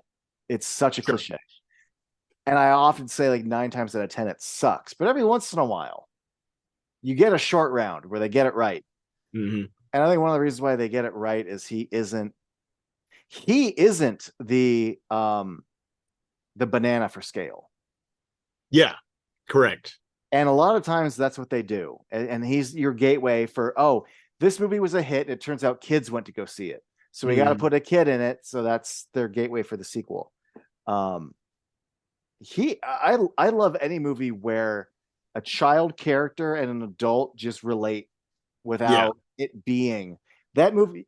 It becomes kind of paternal towards the end, but like they are not cohorts, but they are almost they're partners, you yeah, they're know. contemporaries. He's a driver, and he doesn't ever talk down to him. Yeah, Uh, and same thing with Short Round. He never turns him into a paternal character. They are two guys who are playing cards, yeah. and you're a cheat. You're And it. Shoot. I something as a kid, especially, I always appreciated adults who treat kids like little adults. Yeah. I think that's one Well, of the reasons why he succeeds. I think that's interesting that you brought up the poker scene because we were talking about that earlier with that's the scene where Willie is going around finding all the weird animals and just screaming and running around the whole time. And during that scene, it's just Indian Short Round playing poker and then arguing about who's cheating. But it's a very even keel like conversation. It gets a little elevated. No, you cheated. What are you talking about? I didn't cheat. While she's running around screaming Mm-hmm. her head off. And I learned about this a number of years ago from a friend of mine who's a writer. He said there's a method in film writing and it's called pushing the Pope in the pool. And it's this doesn't fall exactly into the lines, but it's like of what pushing the Pope in the pool is. But it's you have some sort of character development or plot development happening that would ordinarily be kind of monotonous, but you have to get through it to tell the story. And so you have that happening in the foreground while in the background the Pope gets pushed into the pool and then everybody reacts to it and blah blah blah. So you have something crazy going on in the background while you have something that moves the plot along in the foreground, but it's going to be boring if you just have the conversation. But I do think this is a development, a story development of the relationship between Indy and Short Round. They're playing, like you said, they talk to each other as colleagues. They talk to each other as equals, and so they're accusing each other of cheating. It's not a grown man, or it's not a little kid accusing a grown man of cheating, or a grown man accusing a little kid. It's just two equals playing cards. They're both cheating, and Mhm. this is developing what that relationship is while she's running around getting, screaming at baboons and bats and all the other And like an animals. iguana. Yeah. Yeah. And the animals aren't doing anything. They're just like chilling. And she just sees them and starts screaming, Well, except for the bat. But and what you're describing, two of the well, maybe three of the biggest experts are Jim Abrams and the Zucker brothers, mhm. where you've got your foreground of whether it's in Hot Shots, but someone playing it incredibly straight while shenanigans are happening in the Yeah, background. And you see a lot of other comedic films try to do that. Every once in a while, the problem I have is so much craft went into the Pope falling in the pool that what's right, happening in the foreground sounds like filler. right. And I'm like, oh no, you need to make that. This only works if what they're saying kind of matters too. And I'm very aware that the actors know what the beat is, and I'm like, no, you need to. I don't know. This is a nitpick of mine when it comes to comedy. Also, what you're describing too, that's what the dinner scene is, the temple, because That's true. all that exposition is about the cult of I want to say The thuggy. thuggy cult, and I heard they're back. No, they're driven by the British 100 years ago. Oh well, the village says that the kids were taken. Hey, are you accusing? I'll be honest with you. The Pope falling in the pool of it for many years, all my attention was diverted to eyeballs and soup, Right, monkey brains. That my like little kid, maybe it's just ADHD, but like I was never paying attention to what they were saying. right. And it wasn't until I got much older where I'm like, oh, you're laying the ground. So much so that I didn't pay attention that when I was a kid, I literally thought they got to this temple and, oh, there's a cult down there. I didn't know that any of that was explained or set up in advance. Oh I yeah, thought it was just this random fucking group down there and just fuck it. We just go with it. yeah, Um, but they explain all of it in that yeah. scene. If anything, the Pope falling into the pool is like dialed up so much. You're not wrong. Yeah. I think you're absolutely right on that. It's because I did take note of that I watched it twice in the last 3 days, and I Yeah. took note of that in watching that scene where I'm like, oh yeah, you have Indiana Jones, you have a British general, because I guess in the 30s, the British were still occupying India. That was pre. Wait, now I'm confusing my Indian history, but the British still had a presence, obviously, in India at the time, and and then you have the Indian man who has studied at Oxford and is now, we don't know yet, but part of this religious cult, but has the air of sophistication. He's the prime minister to the child king, who I thought was a girl for the longest time, I could see that. because the voice is very high pitched and Yeah. it, you know, very soft consonants. But uh, it is this very uh, uh, um, expositional conversation that's happening with historic context, which is even more fun to me. I think that is, you get a lot of historic context in the Indiana Jones movies, which I think is half accurate and half made up to suit the story, Mm-hmm. in most of the movies. But it still gives it an air of authenticity, that these men are sitting there discussing this historical context of the Thuggee cult, and they were wiped out by the British 100 years ago, and blah blah blah. And then and then soup and snake surprise and monkey brains. Like so, it's so Pope falling in the poolie that I remember when like the Maharaja like kind of record scratches and like chimes in and kind of like Mm. shuts Indy down in that conversation. I remember like I was so tuned out, like, oh, what's this kid responding to? That's how much it's Willie and Yeah, cutting open snakes that I didn't even understand what that kid was talking about. yeah. Also, that kid, he's great. I know we talk about Short Round, but when he pulls out the voodoo doll and he's got that like smut, like there is joy, there is malice, and it's authentic. Yeah. And as a kid, I used to be kind of disturbed by the glee later Yeah. when he's like putting the pin in. Like you talk about things that scared you as a kid, like that Yeah. kind of scared me. Agreed. Yeah. Myself as well. Totally. I was disturbed by that. I was like, what is wrong with this kid?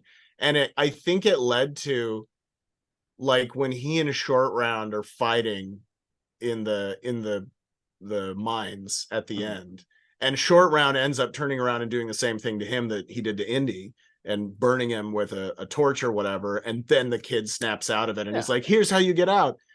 I For the longest time I was dissatisfied with that. I was like, that kid needs to die.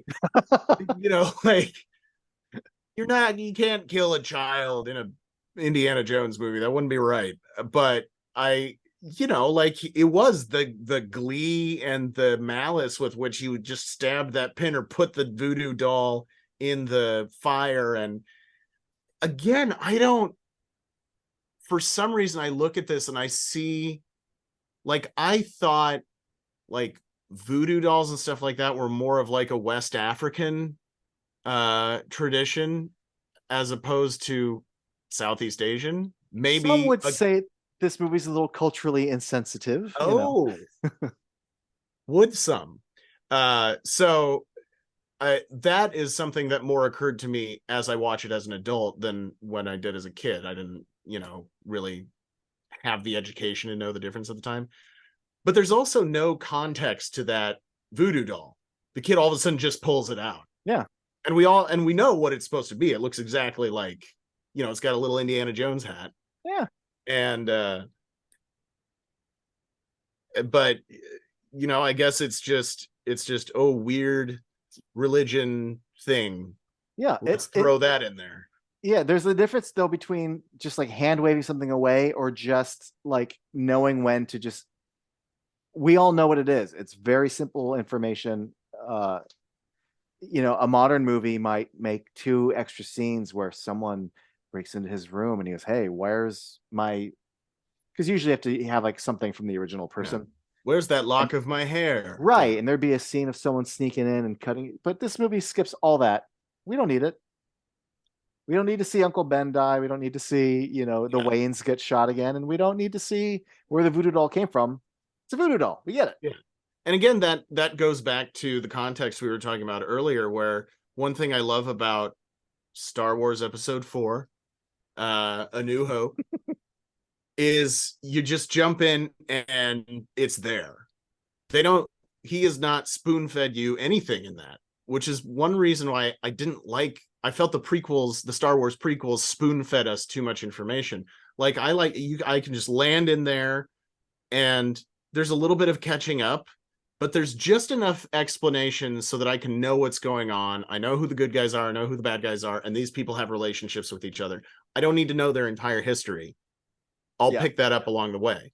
And that's where we're dropped in Temple of Doom with Short Round and Indy and the guy that we were talking about that gets shot in the opening scene. And I think you're right. That also lends itself to all of a sudden the kid just whips out a voodoo doll and we just accept it. Yeah. And I like it. Again, I feel like they don't make movies that we just are kind of, I don't want to say forced to accept, but we're just allowed to be in the story instead of having everything explained to us in detail. Right. They trust that you'll keep up. Yeah. Yeah. What else we want to cover? The I rope do. bridge. The what? The rope bridge. The bridge is great. Come on. Yeah. That's all I have. I mean, there's something classic to me about a drawbridge in an adventure film, but also the buildup of this isn't the same thing as, like when there's like a bomb in a table sort of thing, or a revolver that needs to get, used, but just the idea of he gives Short Round the heads up, and you see Short Round Yeah. the rope, and now we know something more than the thuggy cult does. So Yeah. we're just waiting for it to happen at that point. And that's actually one of the points where I really, really like Willie's Willie, complaining when she just goes, "Oh my God." She says it like 8 times in a row. yeah, And then it just shows Harrison, and he takes his sweet ass time to lift up that scimitar oh and yeah. bring it down on the bridge. There's Spielberg and him are milking that for all yeah, it's fucking worth, and it's great. and it's so good. Like you on paper, you're like, and then this lasts 47 minutes. Him lifting up the scimitar and Yeah, bringing it down is 20 pages of script. And it doesn't, you look at that, and like you just think about the production of it, and somebody says, "Oh yeah, we edited that scene," and it takes him like 30 seconds from the time he's going to cut the bridge to when he actually cuts the bridge. You're like, that's insane, that's way too long. But the artistry mm-hmm. uh, of the direction and Harrison Ford's performance, and really everybody else in the scene, as everybody kind of starts realizing what's happening, and you're like, no, he's not going to, is he? No, he's not. Oh my God, he is. No. Okay, Willie's just overreacting. No, she's not. No, she's not. He's gonna do it. And it's a lot of fun. And I love it. I'm glad you brought up, the amount of time, because first of all, it doesn't need it, but the other element that's helping it is John Williams, The music, yeah, absolutely. that anticipation that he's providing. But you're right, it's also it's all in the performance and that buildup. I liken it to when someone's singing and they've finished one line and there's like a count of 4 before the next one, and the Mhm. people who can't command that silence versus those who still are in that fucking pocket. Mhm. When a dance move, the arm drops versus the arm extending and you're fucking holding it, and Harrison's in the pocket, Yeah. it's great. um I'll tell you another thing that really fucked with me as a kid, um was the main thug and the fight on the conveyor belt. Oh yeah. I think I know that exactly what you're talking about. I think that was Fisher Price, my first gore.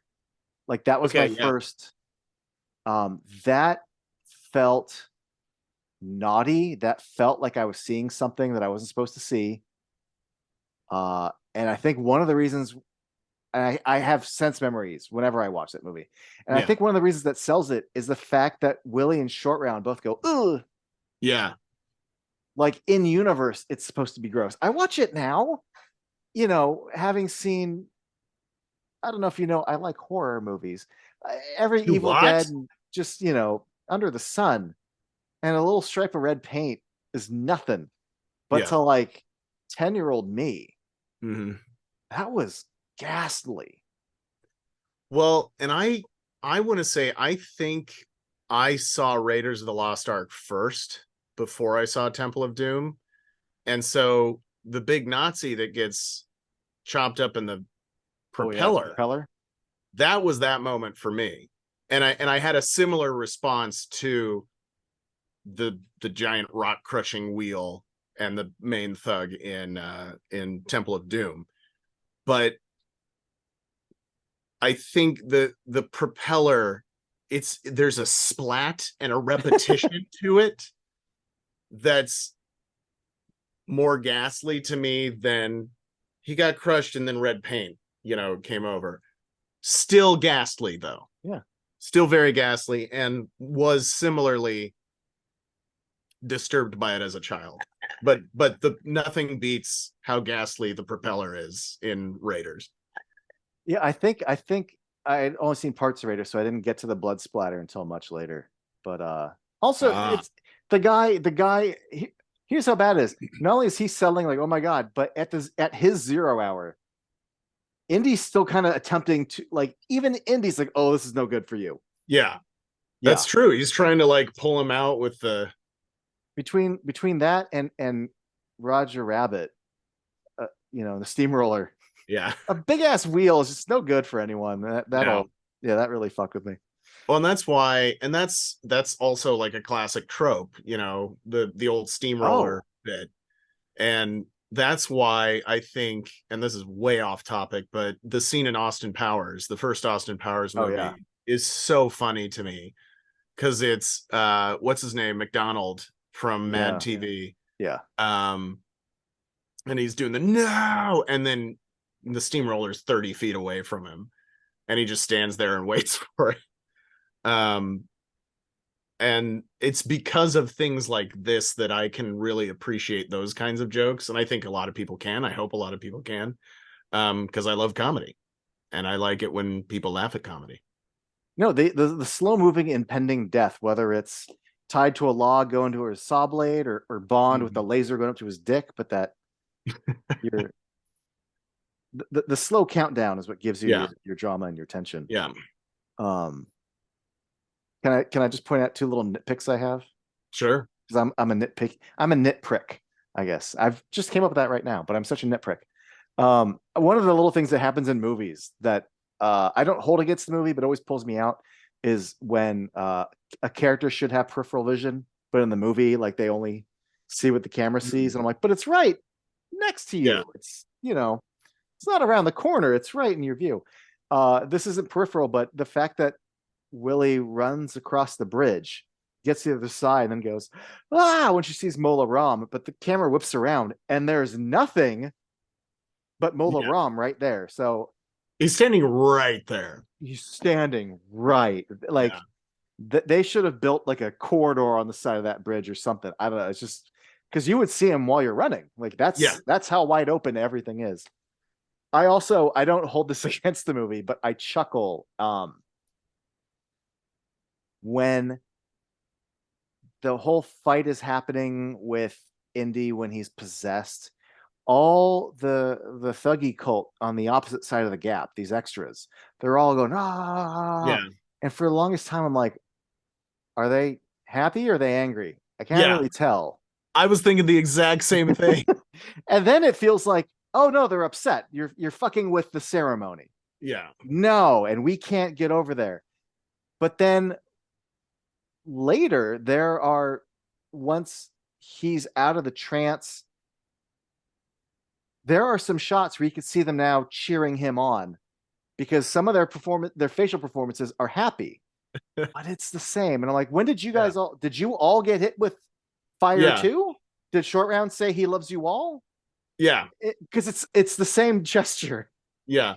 and Yeah, just no, well, it's like I always think of like when I played, I don't know, a sports video game on Nintendo 64 and they animated the characters in the stands, but they're just like flat people doing this. And that's, or like when you played like a Mortal Kombat game on one mm, of the newer generation systems, and they always had like people in the background kind of doing this, but it was the same three moves over and over again. That's what that's what I attach in my brain to the guys on the other side of the lava moat in the Kali Ma ceremony. But yeah, it is. I know they're like possessed zombies who've all drank the blood of Kali, but there isn't emotion. They're just, I think they just told him to stand there and do this. yeah. And then someone were like, we're getting paid. Like I don't know what the direction was, or but yeah, I don't know if I specifically noticed some of them were cheering. And I feel like that's something I should have noticed, but it doesn't surprise me to hear that from your description. Because I always have thought it was like a little like weird that they didn't seem like none of them are trying to, like there's got to be a way you can get around. Yeah, Like you're yeah. not completely separated over there. Weren't these guys trying to run around and take them out? Or no, it's just all the guys in the black, you know, outfits with the turbans and the scimitars that are There's trying to got get to Indy. be a path where you leave and then go up and around and over. But no, they all just stand there and go, boo, Yeah, raw. with no shirts on. Yeah. Well, it's warm down there. There's a lava Well, pit, for Christ's sake. Come on. that's the other thing is like she gets 3 feet above a swirling whirlpool of lava. Yeah. And then they bring it up, and Indy just grabs the cage and like opens it up. Like, the metal's not hot, she's not singed. She If doesn't you have got that close to third what degree. She should have like some something, degree of burns. she Yeah. doesn't even have a tan. You know, like she should have had something. Yeah. But I you never know thought that about the cage. Yeah, the cage would be hot. Yeah. You know what I always thought about is when he lets her out. The fact that I can't remember if it's a slap or just like a half-ass, but she only like she comes to and she like hits him. yeah, But the degree, no judgment, but the degree of the punch is like, ugh. But it gets the full Ben Burt like yeah. The sound effect is heavy on it's that. an indie punch, but she's Yeah, not thrown in, and I love that though. because she's literally like almost catatonic, and she's like but he blam, and then he's like, "Wait, I'm back." Um, but yeah, that struck me as weird too. Um, oh, I totally forgot what I was just gonna say. Oh. It's almost 11. Yeah, yeah. We've been doing that. What have we been doing this for 2.5 hours? We've been doing it for almost 2 hours. Almost two. Oh, I Yeah. guess we started a little later then. Or wait, has this been almost 3? I don't know. Well, yeah, I don't know. No, it's been almost over 2 hours. two. Yeah, almost two. I can tell you one other thing that I don't mind about this movie, only retroactively. I used to be like, okay, you're falling out of a plane in a fucking inflatable raft. How are you not dead? Right. But by the time Kingdom of the Crystal Skull came out and he survives being nuked in a fridge, Mm-hmm. I just went, people are like, oh, fucking got nuked by a fridge, got nuked by a fridge. And I'm like, look, this is a franchise where he fell out of a plane on a raft and survived. So, like, fuck it. Yeah. And because of that, fuck it. I don't care. I had a similar thought because I went and saw Dial of Destiny right before this, and there's the flashback and he survives. Oh yeah, they're trying to hang Indiana Jones in the belfry of a church, and From then the a bomb gargoyles. comes in, and oh yeah, and then a bomb comes in, and it blows up the entire building, and he's the only one that survives because he was hanging from a noose or Yeah. something. And Because the I'm like, explosion's down there, but yeah. he's up there. Yeah. And I was like, okay, it's another nuke the fridge. And then I went back to this, and I'm watching the whole raft out of the airplane scene, and I'm like, oh yeah, this is kind of standard issue for Yeah. Indiana Jones movies. Yeah. Like a really implausible survival that you could make a case for on paper, but probably it doesn't actually line up with physics.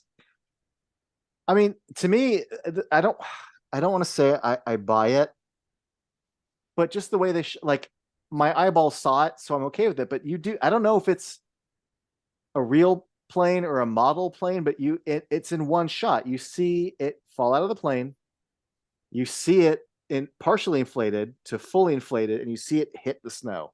Then we Mhm. cut to actors in it. Yeah. But the fact that like it's all occurring on camera, yeah, it's stupid, but at least like it doesn't feel artificial. So I Yeah. go with it. Okay. I'm down. I don't buy it, but I go with it. Well, there's a lot of it's called suspension of disbelief. Oh, is that what it's called? Yeah. It's a method of writing for film and television. Ah, tell me more. No. Well, you see, a television is a broadcast device made to show commercials for products. You are aware that there is an invention called the television, and on this television they have some things called shows. Another one of my favorites. I I don't know. I'm being honest here. I don't know if I could ever do 2 hours on Raiders or Last Crusade, even though I like Raiders more. And I used to like Last Crusade more, and now I honestly couldn't tell you. They both have their strengths. Sure. But there's just so much more to chew on in Temple of Doom. Like if you'd ask me, hey, do you want to do Raiders? I honestly would be like, I don't know. Yeah. Well, I think it's just so much more off the wall in a lot of ways. The Temple of Doom is. Yeah. Um, that yeah, Raiders is a great film, and for all the reasons that we discussed, it's so cinematic, it's artistic, it's very well done. But yeah, this comparatively, this is so much, as we've said, goofier. It's I'd say stylized, I think, from our conversation. Um, that yeah, I think you're exactly right. There is a lot more to really chew on and kind of pick apart and piece out and talk about how much we love and talk about or complain about it or somewhere in between. Yeah. Um, I mean, like Raiders is like a fine wine. This I don't. This is just a little pulpier. Not to say that Raiders isn't pulp adventure, but this one feels almost a little bit more of a B movie yeah. in its villainy and its heroine. Oh yeah, and you've got, And I I mean, respect the fact that it's different, that it's not the same structure, it's not the the same intention. the villain wears a skull helmet with horns on it. Like you can't get Yeah, much more man in the black hat, you know. yeah. Uh Man in the black cowboy hat. And I love the fact that he just fucking comes out of nowhere. Yeah, Like Mola Ram is not one of the Maharaja's people in a suit at the dinner scene. And then we go, right. oh, it's that guy. And he put on the No, he, he just shows up. he just shows up. And by the end of the movie, he's the main guy, you Yeah. know? Like And he's the main bad guy. we don't explain the voodoo doll. We don't explain him. I don't know. There's a thuggy cult and he's the leader. Who is he? Doesn't fucking matter. He's Molaram. Yeah. He's gonna meet Kali in hell. Yeah. People who's General Snoke? Where's General Snoke? Or yeah, where's this Snoke's backstory? I didn't need a backstory for Emperor Palpatine when I saw Return of the Jedi. I didn't need a backstory for fucking Mola Ram and Temple of Doom. Like sometimes characters just show up and they're bad. Yep. And this movie is a great example of that. Agreed. I love Temple of Doom. As I've said, I have the poster on my wall. And I think it's to take nothing away from Raiders, which I won't say I like it more or I like it less. I like the original three Indiana Jones, and they're all different. I think that's the thing. Except, I mean, Crusade and Raiders are kind of parallel, but Yeah, but tonally, Last Crusade is playing for laughs in a way that Raiders isn't. well, that's true. Yeah, That's true. that's why I could still separate them. And and maybe that's part of this, is that stylistically it's different and it's somewhere in between those two as far as playing it straight and playing for laughs, you know, because this is so on one hand disturbing with pulling out people's hearts and human sacrifice, and then goofy ass shit like the screaming damsel in distress, and we didn't even mention Dan Aykroyd. Oh yeah. Dan Aykroyd is in this movie, which I didn't realize until this week. Uh, I didn't realize it until literally a week ago. So I'm right there Okay, with you.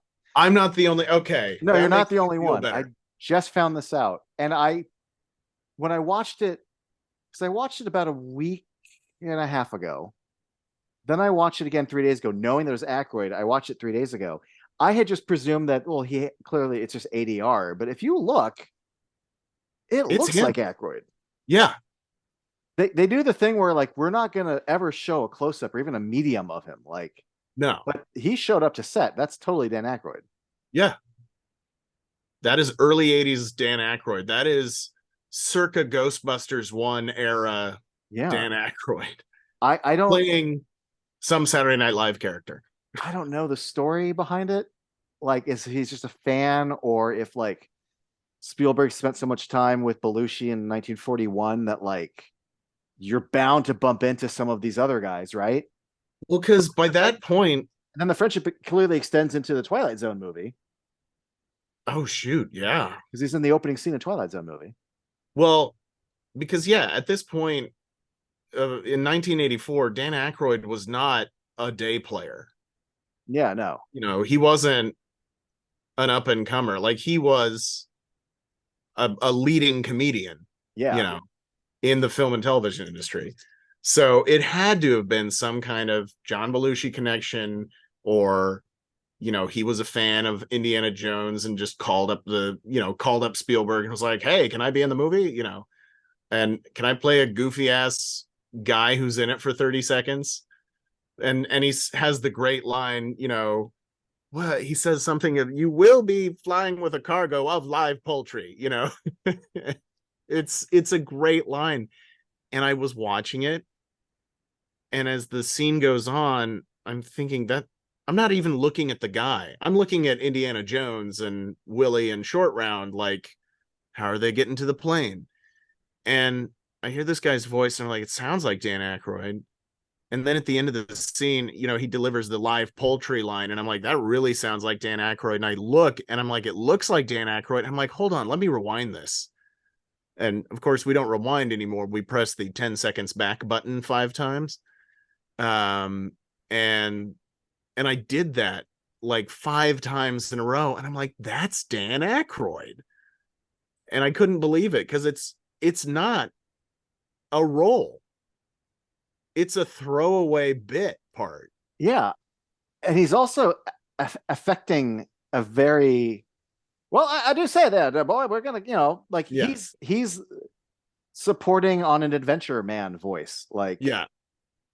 whether Very, it's whether your character is found a retreat at like a hunting lodge and like, oh my dear boy, come here. Let me, just yeah, that. very mid-Atlantic, Yeah. kind of nerdy radio announcer, baseball announcer kind And of guy. I love that doesn't draw, he doesn't say like, oh, here, let me give you a bassomatic or anything like that. There's Right. no reference to anything where ah ha ha ha ha. Well, and I love that shit. That's Glenn Close in Hook shit. Like, oh yeah. Well, because I thought, is this a character from Saturday Night Live? Like, is this an obscure Saturday Night Live character that he's playing as kind of a wink in this movie? Like, what is it? oh, Jim Carrey shows up in the background of Liar Liar as his Fire Marshal Bill. Fire Marshal Bill. Is it that kind of a situation? Because it's totally the bassomatic voice, the Dan Aykroyd bassomatic voice. But I don't think so. I think he's just playing the guy who booked them the plane. And that's kind of great. Yeah. I like it when that happens. Yeah, me too. It's a if we have a Sunday that's just like, oh, here's the sprinkles. I'm like, oh, here's this little blue sprinkle. Like, Yeah. doesn't call attention to yourself. It's weird ass trivia. I love even like you have cameos where it's just like, I'll give you an example, like Frank Oz in Blues Brothers. It's still from the chest up. Right. He's playing it straight and he's out, But this is wide shots. Did you know? No, I didn't know. Yeah. Oh my God. Well, it's kind of like what was it? Daniel Craig played a stormtrooper in The Force Awakens or something. Yeah. And there's no way you would ever know that unless somebody told you. Yeah. Like, you can't like noodle in on it and be like, oh yeah, that is Daniel Craig, like you could in this one. But it's still fun trivia, Yeah. Because I like with Hook. Yeah. I mean, I saw that in theaters and on video a couple times, and there's something off about, like, you can tell that it's an actor in a beard. Yeah. I had no idea it was Glenn Close for It's a man with a beard in the boo box. Yeah. The boo box. And Hook is one of your favorite movies, as I recall. I was about to steer away from that, but yeah, we're not here for Hook. We're not. Do you have anything else to say about this film? Otherwise, I just love it because it's so weird, and it is scary in some ways, because I think particularly as a kid who grew up in middle America, or really all of America, or at least white America when the movie came out, this is a story of the unknown, the weird, the strange tales from the other side of the globe, and that was kind of the idea of it, of mimicking the the old 30s serials. And I that's why I love it, because it is weird and it is scary and it's still Indiana Jones and it's different. And I think that's why I like it, is because it's different. Um and it's a blast, and it will always have a special place in my heart, and that's why I love Indiana Jones and the Temple of Doom. I agree. And that's why it was on your little list that you sent me. Mm-hmm. Thank you, Ben, for joining me. Oh my gosh, this was so fun. Thank you for having me. I've been in my noodle. I'm like, I want to get Ben on here. I need to ask Ben to be on here. So I'm glad he did. Hopefully we'll do this again. We've Yeah, talked and about. I'd love to return the favor and have you on the geek seat sometime. I'd love to be on the geek seat. And we'll geek out about something else. We tend to keep it a little tighter. We keep it closer to like 45 minutes to an hour, but I'm sure we can manage. Yeah. No, I absolutely. I just the whole point of this is just deep dive in with a bud. No, I love it. Yeah. Well, thanks again. Where can they find you on the Uh, socials? any of your viewers and fans can find me on social media at BenKliewer. I'm trying to relight my fire to get back into social media. So I've been doing a little bit more Instagram. I haven't tweeted in a hot minute, but it's usually Instagram, Twitter. I'm on Threads now, but I haven't posted anything. That's just the brand newest thing. And then I do have a TikTok, which I'm planning on posting more to. I do have a couple of videos up on there right now. You can also visit my website, benkliewer.com, BenKliewer.com. On social media, if you can't spell my last name, which I understand, you can search the hashtag BK421. I tag all or at least most of my posts with that hashtag. And then if you're in the Los Angeles area, you can catch me in the stand-up comedy scene. Mm-hmm. I'm also going to be down at San Diego Comic-Con 2023, but I don't know when this episode is going to release. So After Comic-Con. Yeah. okay, well then you can edit that part out. But yeah, so those are the places you can track me down. Plenty of places, everybody. My home address is no, I'm kidding. So hopefully until next time. Also, sorry, I forgot to mention, I'm also one of the hosts of the Con Guy podcast, where we cover all things convention and pop culture from the perspective of creatives in the film industry living in Hollywood. And as I just mentioned a little bit ago, I host a new show called The Geek Seat with Ben Kliewer. We have about 3 episodes up right now. We're getting ready to actually record part 2 of our live action Batman episode. So nice. We covered 1943 through 1992 in the first episode, and then we're covering 95 through today in the second episode. So nice. And eventually you'll have another one to add with Brave and the Bold happening. Yeah, I'm anxious to see who they cast. I thought, I don't know anything about the guy, but the guy they cast as Superman, at least he looks good. He looks so. Yeah, I've only seen him in Pearl, but he was good in Pearl for what he needed to be. So yeah. I only saw that scene in Pearl. I saw a few scenes. Bree watched it, and I wandered in and out of the room while she was watching it. I like Pearl. I tend to sign off by doing raspberries. I don't know if you want to join me in a little, but I would love to. I have a sign off of my own. Can I do that before we do raspberries? Sure. What's your sign off? Do we just do raspberries until the video cuts? Is that how it goes? I just and then it cuts. Oh, I see. Okay. I thought it was just like an extended raspberry until we run out of breath or something. No. But that'd be really weird. But then again, you're kind of an off the wall guy. So my thing I usually say at the end of shows is, once again, my name is Ben Kliewer. And the reason I'm drinking out of this red cup is because whenever Ben Kliewer shows up, it's always a party. I've heard that because I actually have watched some of your stuff. Hey. Particularly fond of the composers, the movie composers deep dive. Oh, on the Geek Seat? Yeah. Yeah. Oh, sweet. Yeah.